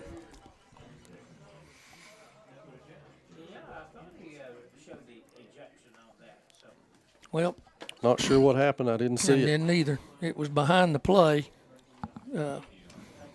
Something incidental.